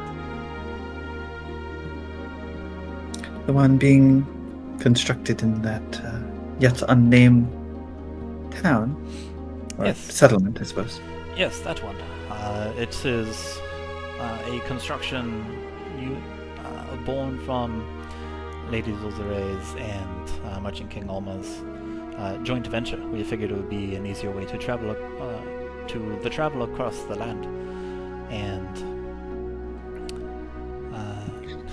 I'm sure you're well aware that trying to cross Laughing Gorge by the foot is troublesome, to say the least. So, if we could go over it, this would be much the better. They live in a minor illusion. The fucking snake arrows launching out of the gorge, like on the floor. One of the reasons. Yes, we've had our own experience trying to cross. You've got a minor illusion, the flying machine getting hit by the snake arrows. Hopefully that does not happen.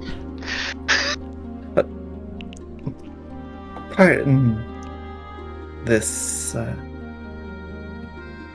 question, but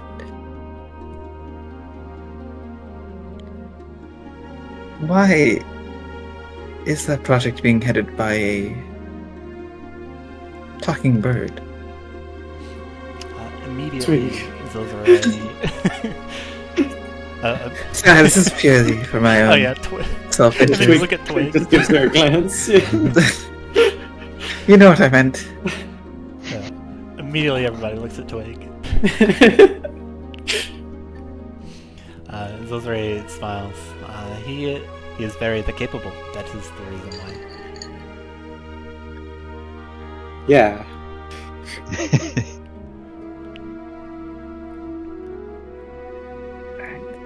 Put it aside. But that aside, I see no reason not to go to the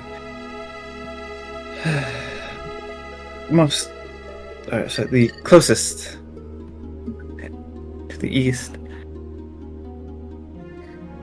You said floating pyramids. There is a singular pyramid. Singular. Okay. Whether it is floating now or not, I do not know. I imagine if it is in the air, you will have a degree of difficulty entering it. And I will have a degree of difficulty securing it.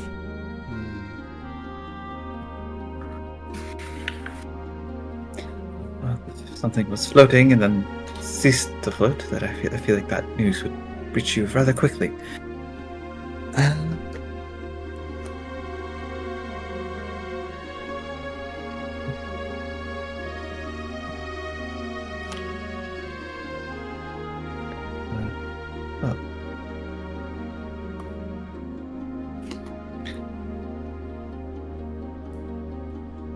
Well, I'd have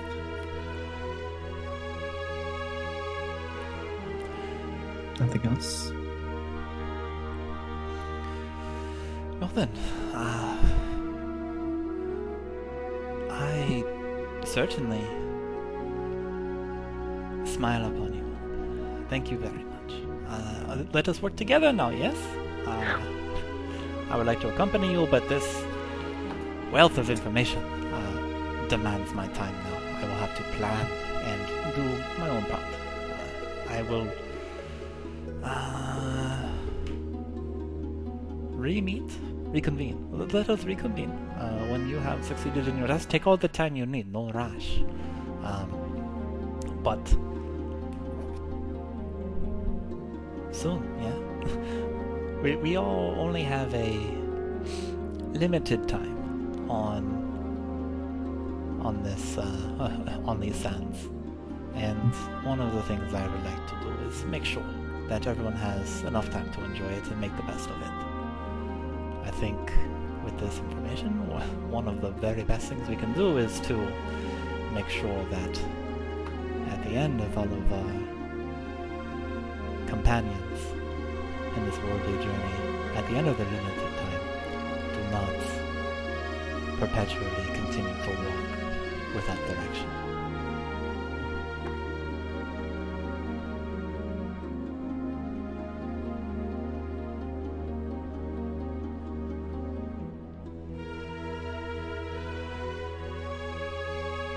Pastiche will sort of look down, bring a hand to their chin. Queen Zozore, when we pursue this pyramid, are we formally employed?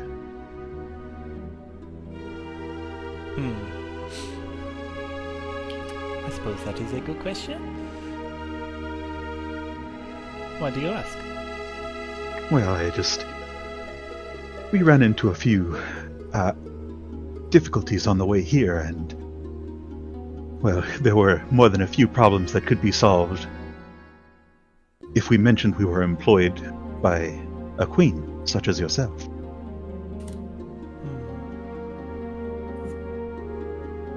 I don't If see... this is something we must do in secrecy, I understand, but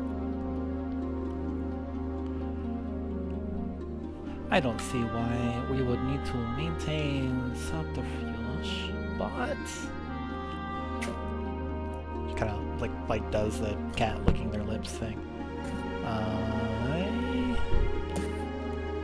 Yes, consider yourself under my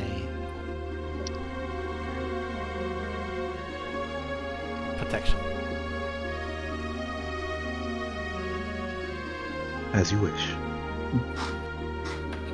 Some sort of written seal might go a long way. Dealing with a lot of these issues. Sure. She pats herself down. I do not have anything at the moment, but I will think of something good and representative.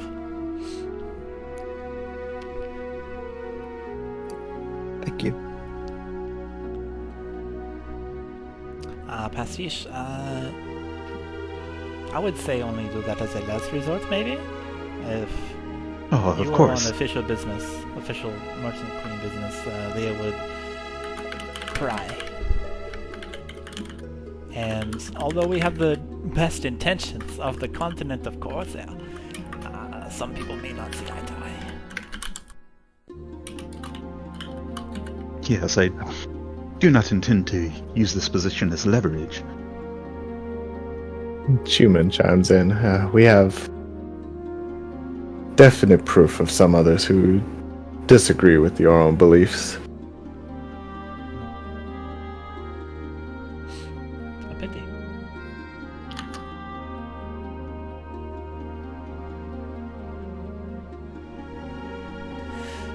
Well, she claps her paws together, and the music changes again as soon as she does. Wait, wrong one. This one. So, with morose planning over, let's see. I have many work to do. You also have many work to do. I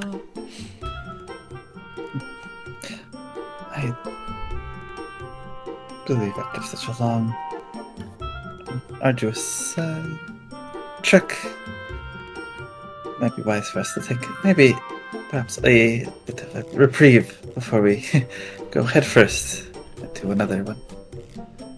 Looks at group. I think that would be wise. That Xalia is in a wall. That pyramid isn't to be trifled with. Sorry, what did you say? The pyramid is nothing to trifle with. We should be prepared before we head in.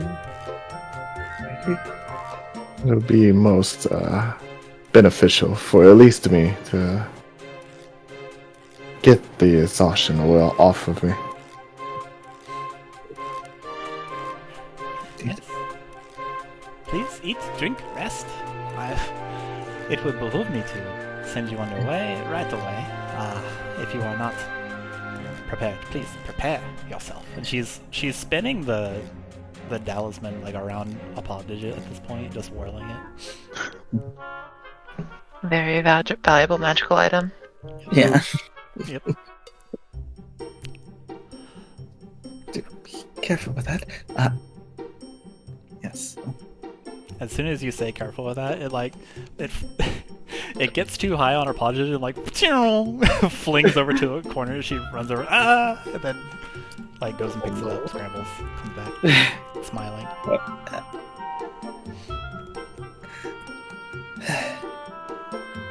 Oh, Korakan! Your payment, of course. I would not ask anything of you, my lady. It does not have to be now. I don't mean to interrupt you. No, please. Saracen, will you see that Korakan is properly rewarded? Of course, my lady. Korakan, if you'll follow me. And he leads the crab, the Aldani, the proud Aldani merchant, behind the throne, and he starts pointing out all of the random assortment of gold and jewels and urns and stuff that were just haphazardly splashed out behind the throne up against the wall here. He's indicating everything, and then they're working out plans to move it to wherever Korakan needs it. It seems like all of that stuff is Korakan's reward. Dang. Good job, Crab. Get that bag.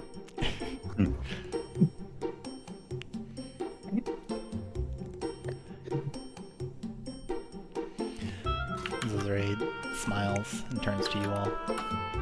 Well, once again, be careful. Oh, and I don't have anything. I can't think of anything. Here, one moment. And she runs to her. She runs to her throne that she has not sat in the entire time, and like grabs like a quill and a parchment. She just like scribbles something down and then gives it to whoever's up front. I guess it's Makayla. She just gives you a folded piece of paper. Yeah, use this if anyone says otherwise. I take it, unfold it. It's just like her signature. It's her signature and like a hastily drawn drawing of a golden lioness, like making like a face. And then right next to it, on the other side of her signature, is like a golden lioness, like giving a thumbs up. Just like little chibi drawings of a lion lady. Fold it up. And thank you. This shows a lot of use. If it ever comes to that.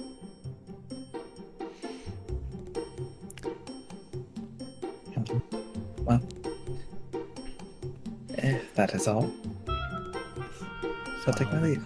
Folds the quill into her clothes and smiles and well, once again, thank you from the bottom of my heart, from the bottom of Khorzaire's heart. Thank you, and see you soon. Yeah, gives you a wink. Might even learn some things.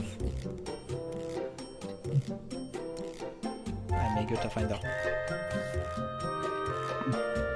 Sure, we'll learn many things. And with that, Makayla sort of do a bow and start to head out.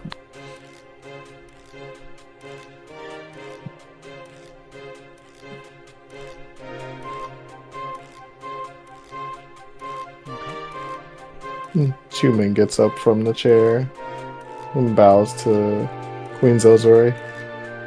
A pleasure. Till we meet again. And heads after Makayla. Xalia with a very exaggerated hand wave with an arm that just keeps getting longer and more skeletal as the motion continues. So she smiles and waves back. And she calls out, tell your, please appraise your co-workers of what is going on.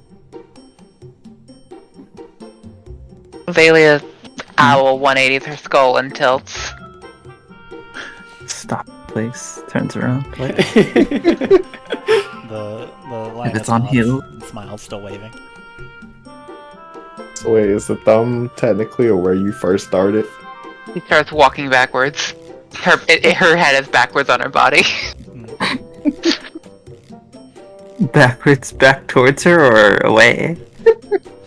He's walking towards those where I asked first. Okay. Yes? Is there anything I can explain? She's still doing the head tilt. Oh, I see. Zozore... I'm gonna minor illusion the word co-workers in the air and put like 17 question marks with arrows pointing to it. Zozore approaches you and just strides up to you, just confident, lioness lady, and outstretches a paw digit and taps the brooch that is holding your cloak together.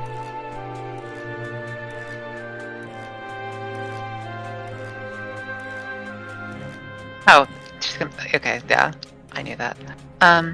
She's gonna go. The minor illusion for co-workers question mark changes to like it just fucking shoots over to point directly at the brooch, and it's going to change from co-workers question mark to mom. You can see the surprise upon Zozore Raincolor's face, and then it turns into a warm smile. It's heartening to hear. Apple... I think the saying is, apple does not fall far from the tree. You must be at pride. Xalia kind of does her silent, airy chuckle.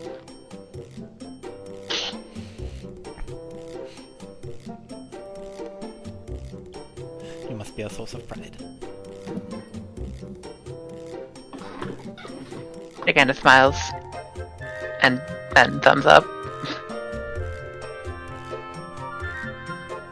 Continues to leave.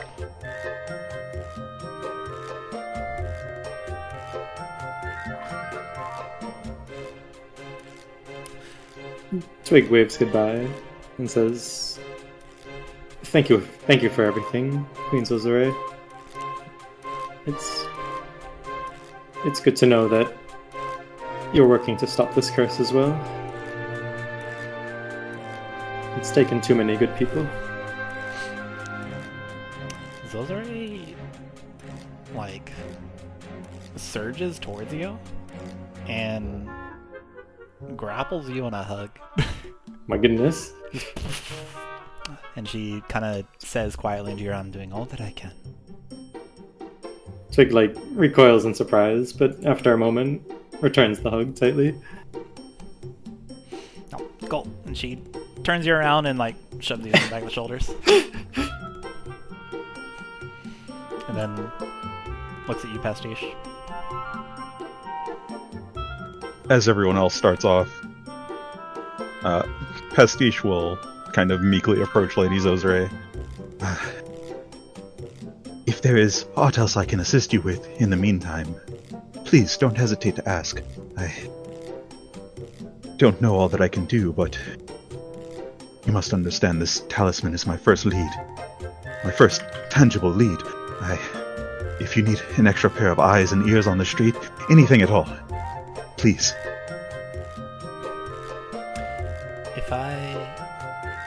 She rests a big old paw on your shoulder and looks at you. If I learn aught else, I will definitely find you and tell you. If you want to do anything else for me, paint me another pretty picture.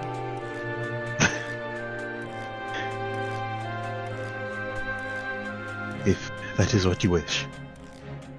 Pastiche will bow.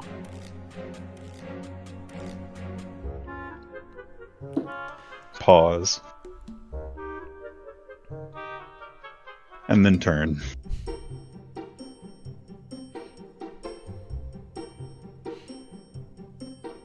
Bye-bye. Thank you. Bye. Bye. Thank you. Goodbye. Goodbye. Thank you. Bye. Bye. Just keep your hands and arms inside the plate until we land. Is that all the Doomstriders as we pass by? Yeah. Yeah, that's all the Doomstriders. Just thank you. Bye. Bye. Thank you. Bye. Goodbye. Goodbye. Thank you. Bye. Have a good time. Bye. They hand you pamphlets of the restaurants that are available. Please savor the cuisine in your stay. Alright. So you all exit. As you all exit, Zozore Raincaller turns to assist Korokon, scooping up the bag, and yeah, you all easily exit.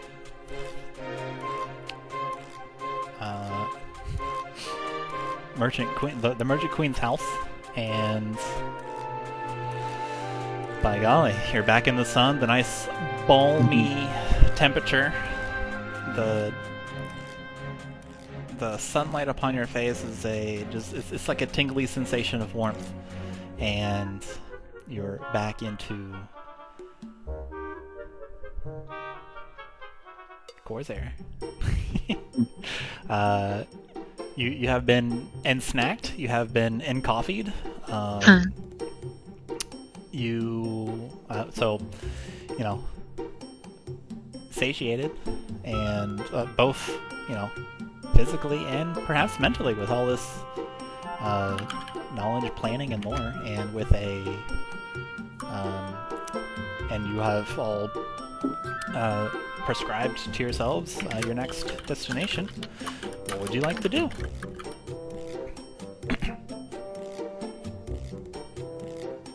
Or, we'll say, yeah, so you guys are now out and about on your own. You can probably do whatever you want. I would say,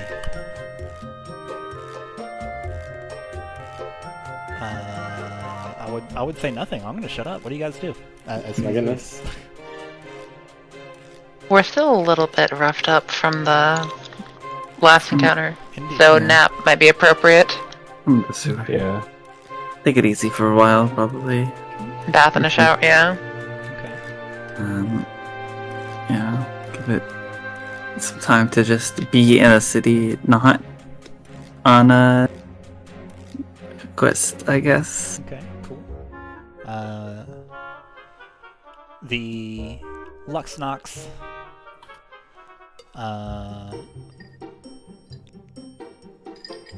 how do I... What's the word formation? The like, something that is of Luxnox. Luxnoxian? Ludocian? I like Luxnoxian. Okay. The Luxnoxian baths and showers and such are nice and luxurious and relaxing. If you want to choose those, or you can go back to just random in and partake in their shower.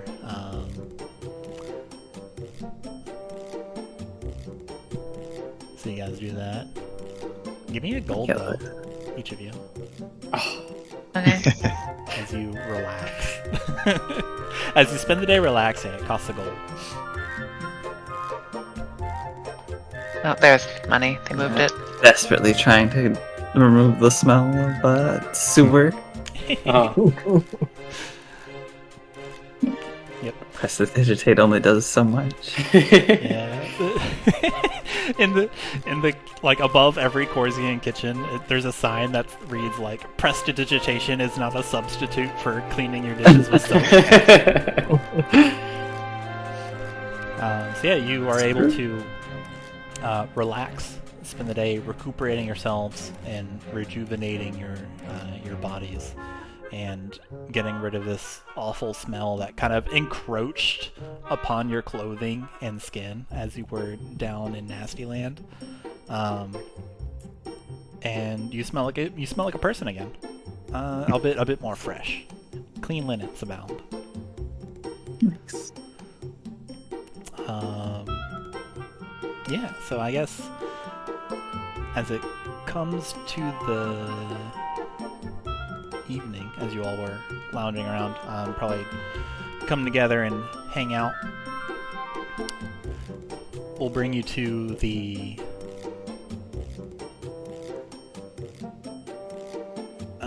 lobby of the Thanked Badger, I think. Sure. Yeah, that checks out. Let's see.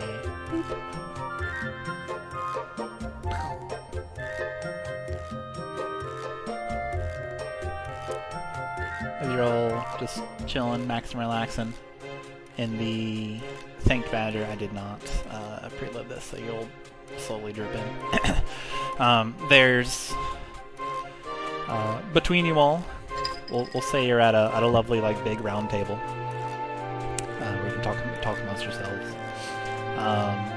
We'll say between you all is a pitcher of fruity juice. It's mango. And there is a platter of questionable but delicious looking food. And yeah, what would you guys like to do? How goes the rest of your stuff? You can do whatever you want. You can leave whatever you want.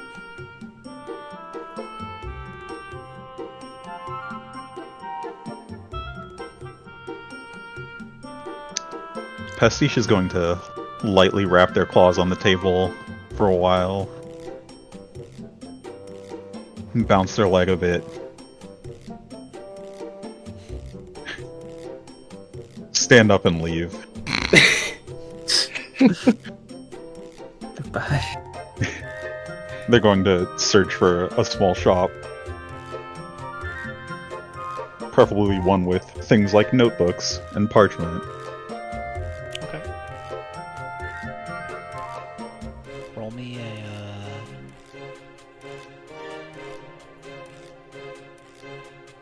Roll me investigation or survival, just to see if you get there before they close. Sure. Yeah, there you go. You arrive at Incense Sense. There, it is clearly a shop for magical inclined people, and also writing utensils. They have ink and parchment. At least that's what you think when you first arrive, but when you walk in, it's basically like a Spencer shop. Yeah.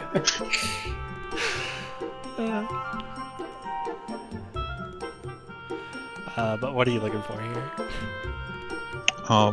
Pastiche is just going to look around for a while before grabbing an assortment of different notebooks.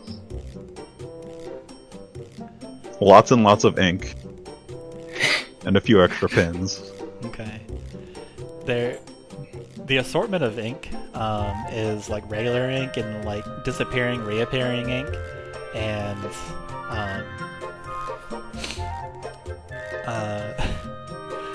there's like a funny gag thing where it has like a fountain pen where it can squirt out ink at somebody. There's like a lot of other like similar like little funny haha gotcha gags. And like to your right there's a couple of like shirts. One of them is like a wizard like flipping like double birding.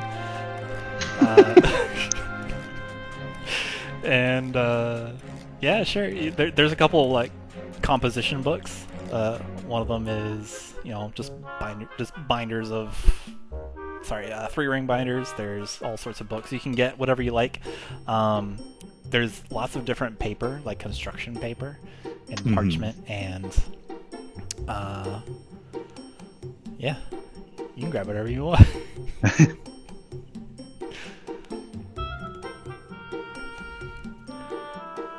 How much of all this stuff are you getting? Let's call it 5 different notebooks. Whatever you would consider a full set of pins to be. Okay. And too much ink. Okay. Too much ink. Too much ink. Ink that is useful to you in your endeavors, such as like arcane infused ink. No, just regular ink. Oh, okay. Regular things with which an ink pen to write. Yeah.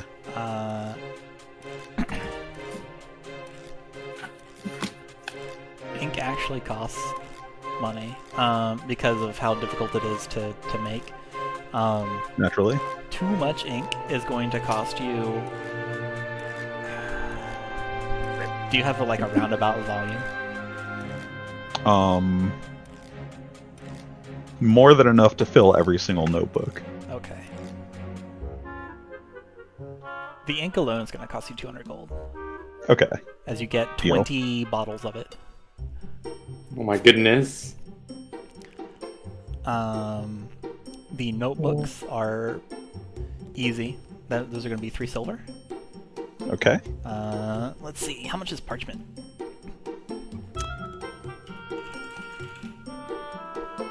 One sheet. How many sheets of parchment would you like? Let's call it an extra notebook's worth. Okay. So about 100. Alright. That's gonna be 10 gold.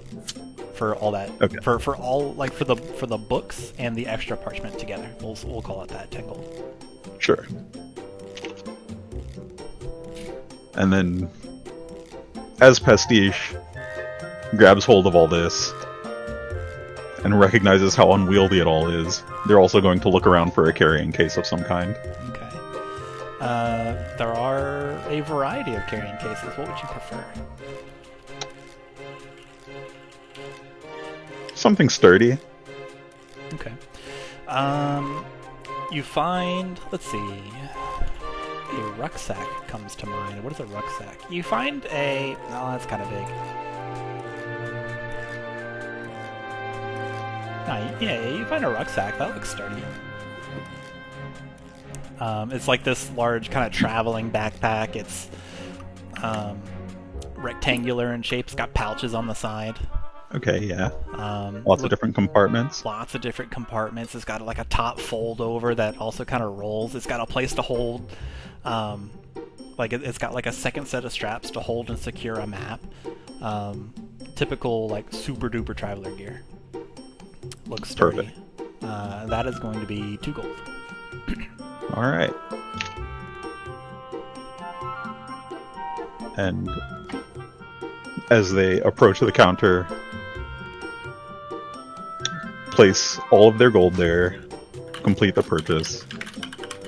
They're immediately going to pull out one of the notebooks, stare the shopkeep in the eye, and ask, your name, please.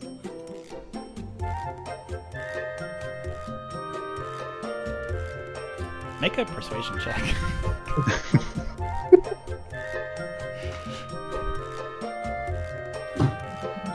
He just wants to know who he's buying stuff from. Oh my god, you got a 16? Okay. The shopkeep has a super deep voice. My name is Hinsdale. Pastiche looks down to their notebook and starts writing. Hinsdale, you say? How do you spell that? Spelled Hinsdale.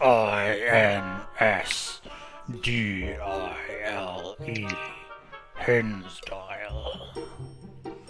Who wants to know? Just a humble information broker who would like to learn everything they can about this town. Of course you want silver information broker. Deal. They take the silver and just like chomp it in their mouth, and then satisfied that it is real silver, they put it away. Pastiche will write down their name alongside the name of their establishment and its approximate location. Okay. This dude like is like super hairy. Like he's got like hair going everywhere, and he's got like super big mutton chops that goes down to a super big beard. He has a bulbous nose, freckles, huge bushy eyebrows.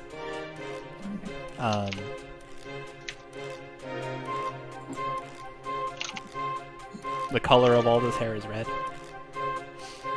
Okay. Yep. He's not as fit as you. This is his style.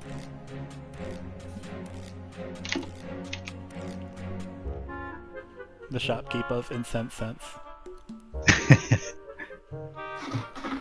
He's not just a part-time employee.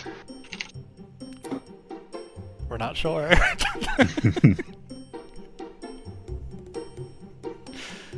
As Pastiche notes this down, they'll bow and turn back towards the Thanked Badger. Okay.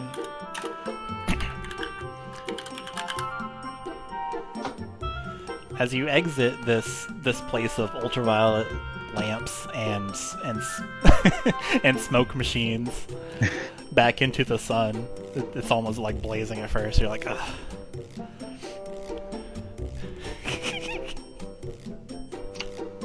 You return maybe like an hour later.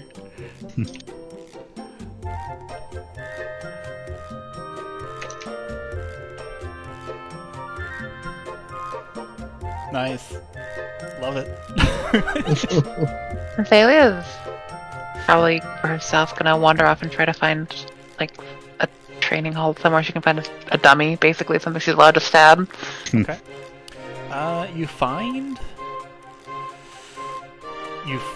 a trainer.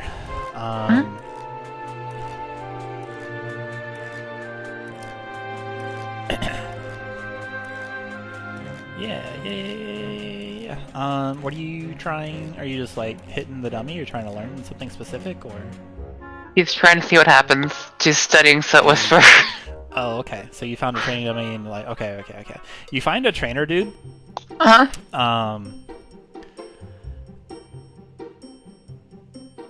And ask. What do you ask? And how?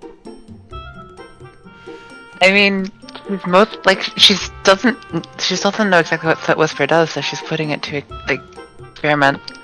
Okay. Like field trial. I'm stabbing a dummy with it, seeing what happens, observing. Okay. You roll performance. Okay. How evil can Soot Whisper could become?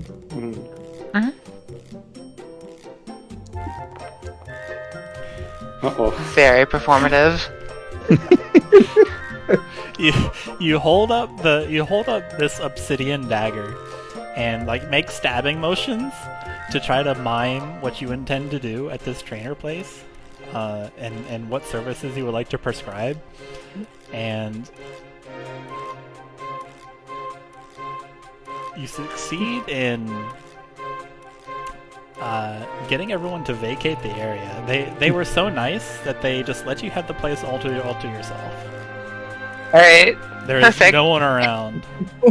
And there is a Is there a dummy? There is a sign that says closed.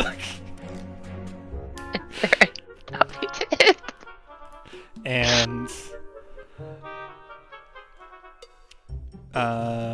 next to the closed sign you can see like costs and for time spent at the training area and such. Yeah, but you can there are many training dummies. There's a couple that are designed as beasts. There's like some mock-ups of just humanoid things. There's a couple contraptions that have swing arms. You just want to pick one and hit. Yep. Okay, roll me some attack rolls for Soot Whisper. Roll 3 with advantage. It's a dummy. They're not moving. Okay. Soot Whisper cracks me up.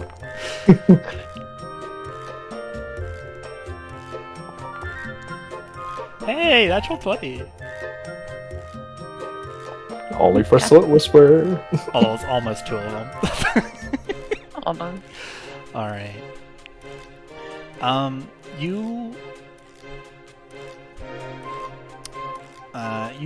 attack and just like you practice with Soot Whisper. Wizards are already proficient in daggers, right? Yeah. You attack and go in on this dummy, and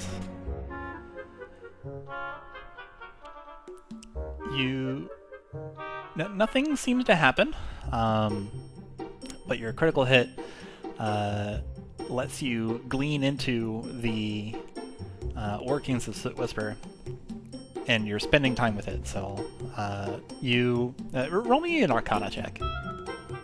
Also with advantage, because you got your crit.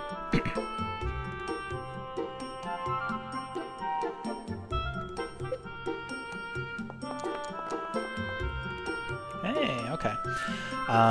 You do learn a bit about Soot Whisper by hitting this dummy and attacking such thing and such. You learn that in order, Soot Whisper is a strong magical weapon. It does appear to be somewhat otherworldly, like it feels foreign holding it in your hands, and whereas other weapons do not. You learn or get the idea that in order for it to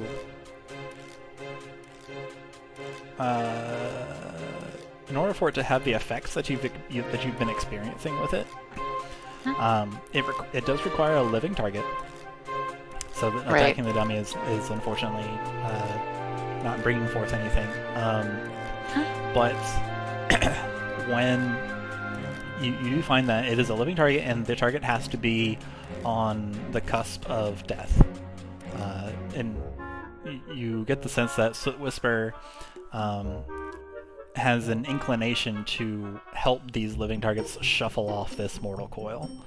And mechanically, if Soot Whisper, under certain conditions, would kill, or had the possibility to bring in an opponent's HP to 0, as long as they were living, it automatically does it with extra damage. And also something else happens. Okay. Interesting. Alright. You're still not quite sure what, who, or why the voice in Soot Whisper is, but you can sense the presence of some kind of otherworldly being.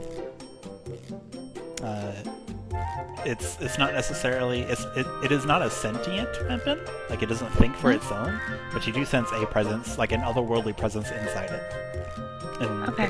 so that, your Arcana check, your crit, and spending time with it, all that wrapped together, that's what you get. Okay. How much do I deduct? She's gonna pay an appropriate amount for you stabbing it however long at the table when she leaves. Okay. It is 10 gold per hour. So I would say you probably spent... Well, how long would Xalia spend with this? For 3 stabs, I'm thinking probably about it. I think the hour seems reasonable for that. Okay. For 3 stabs. Sure. You abide by the honor system and deposit 10 gold onto the onto the table next to the close sign. Yep. And she leaves.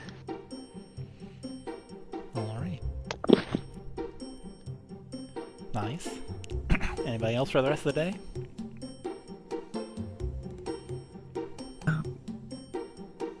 I'm gonna try and get like replacement stuff for things that were corroded by the slimes, Sure.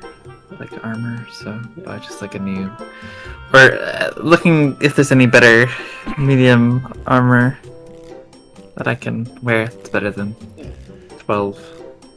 Yeah. If Makayla mentions that, Twig would want to go. Yeah, as well. I would specifically mention it to Twig about your blade. Yeah. Trying to find someone who could repair it. Mhm. Sure. A blacksmith, maybe. Give it to them for the night. Yeah, you can definitely do that. Let's put that... we'll say that the shop's closed by the time you guys get around and find... Like, you shop around and look around for the best workmanship because you're going somewhere dangerous. You don't want just, like, souvenir style. I went to Luxnox, and all I got was this leather armor. Yeah, I mean, we're level 7 now. We're no longer, like, basic starting adventurers here. We need some good stuff. That's what I'm saying. So we have a couple of platinums to burn, you know. The cool shop's closed. So you would have to go back tomorrow. So I guess... let me ask directly then.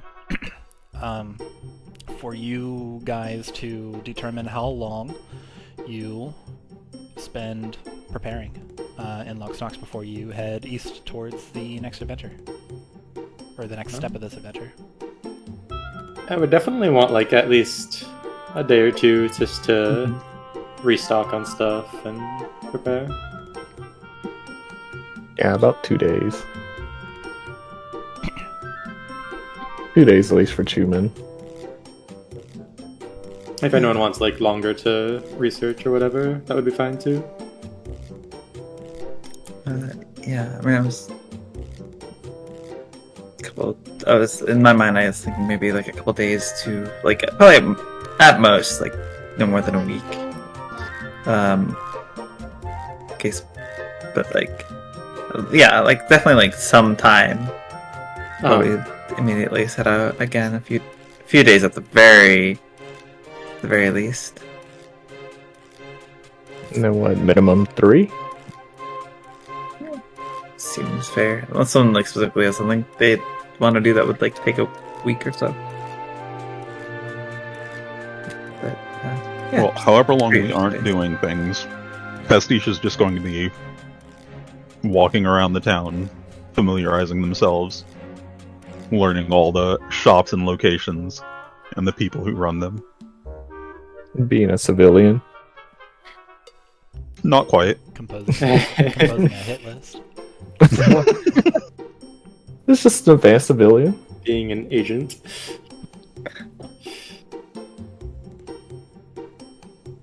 Yeah. I think unless someone has anything else to say, I think 3 days is a fair amount of time. Yeah, most humans going to try to get the exhaustion cleared. Oh, you might need like 5 days. You might need a week then.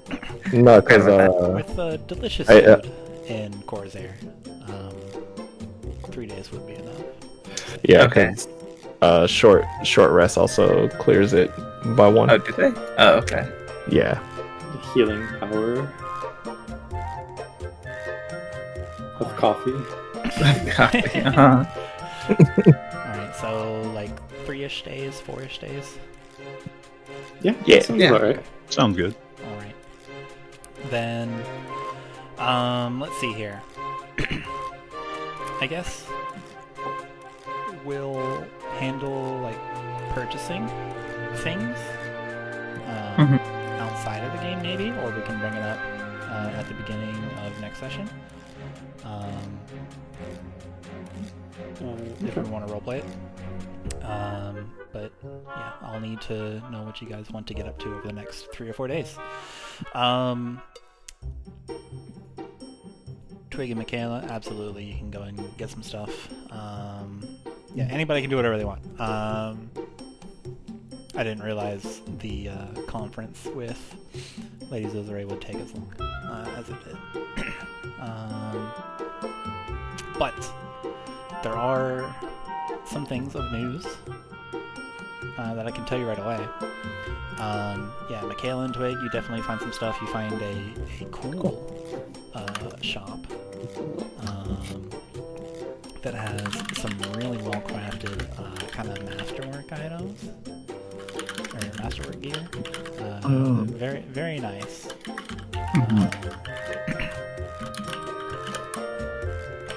And Chuman, yeah, absolutely. You spend your time resting and preparing your mind and rejuvenating your body, eating the delicious food of Luxnox. Let's see.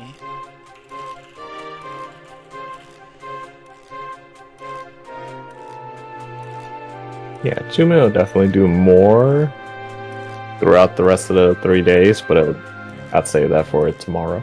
Okay. Or not tomorrow, next week. We can play tomorrow if you want. No? Game tomorrow? So like one of the things that you eat, Chuman, is like this, like you're sitting in a restaurant, right, by yourself, and you are like there's the scene where Chuman has brought this massive plate, and it's got two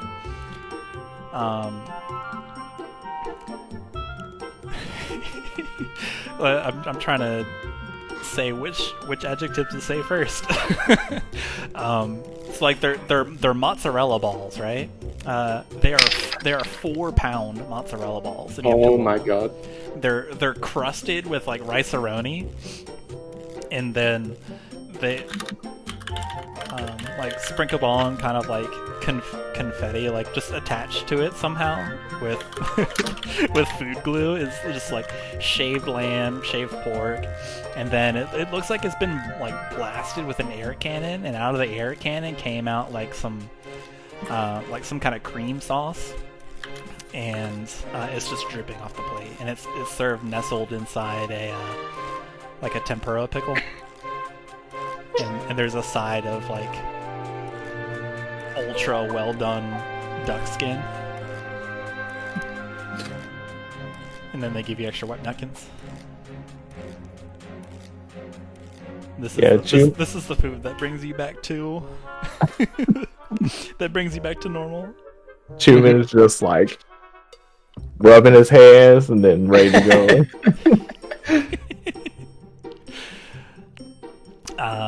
There is... let's see... Pastiche, you are found by Saracen Merrick, the advisor of Lady Zozore. He finds you on the streets. He's been searching for you. He says, the Pastiche, I have news for you. I imagine you would like to hear it, but would you like to hear it? Of course. From Zozore? From our the search on what has happened to your mentor. We were able to put out some feelers and collect some information. The situation seems to be that the mentor has taken a commission of some sorts. There was a bid for her time and the expertise, and yeah, she has been traveling to this commission location.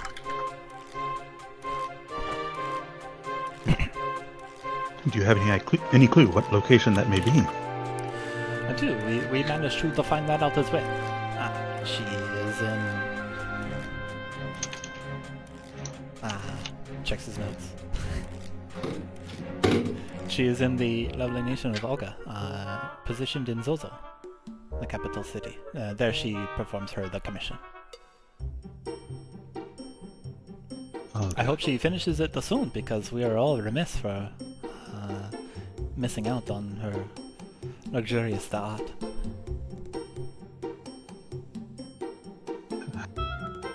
Pastiche is just sort of speechless for a moment. Mutters under their breath, Why wouldn't she tell me? Thank you. Thank you so much. Good. You are quite the welcome. So if there's anything else that we can do for you, naturally, let us know. We will speak with you anon upon your return. And he bows and heads back to whence he came, shawl kind of waffling in the wind.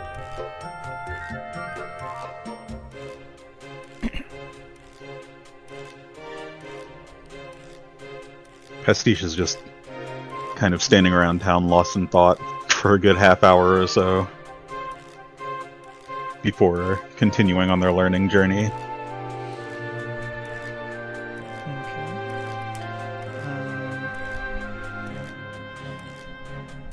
Anything quick from Xalia to close this out?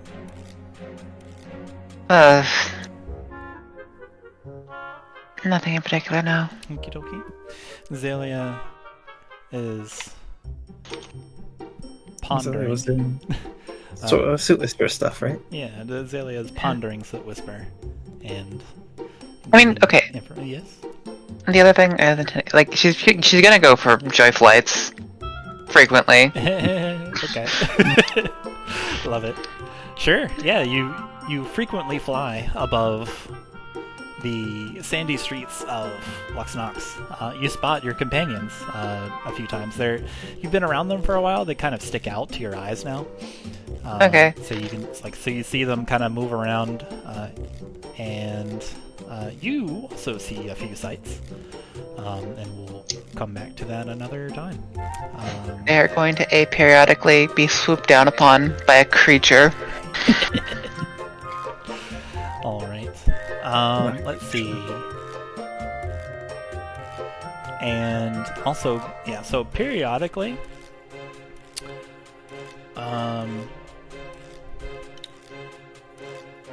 you are indeed swept down upon by a creature.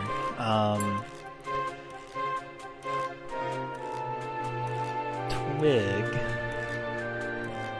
the first day, you and Makayla are accosted, but not by Xalia.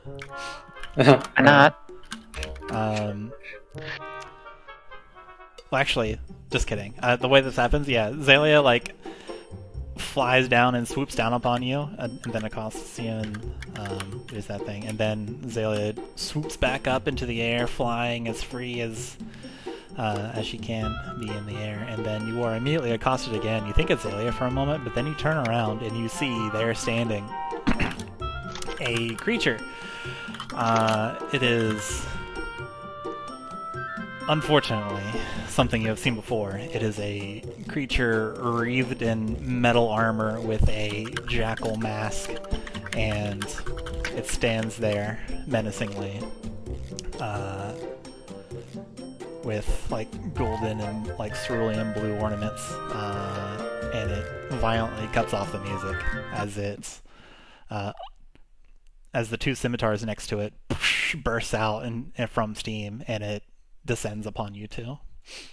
And that's rolling tonight's session. Okay. Nice. Is this happening before or after we get to buy new stuff? After. Okay. Happens on both times, before and after. Oh no. How many times do I have to keep telling you this lesson? Yeah.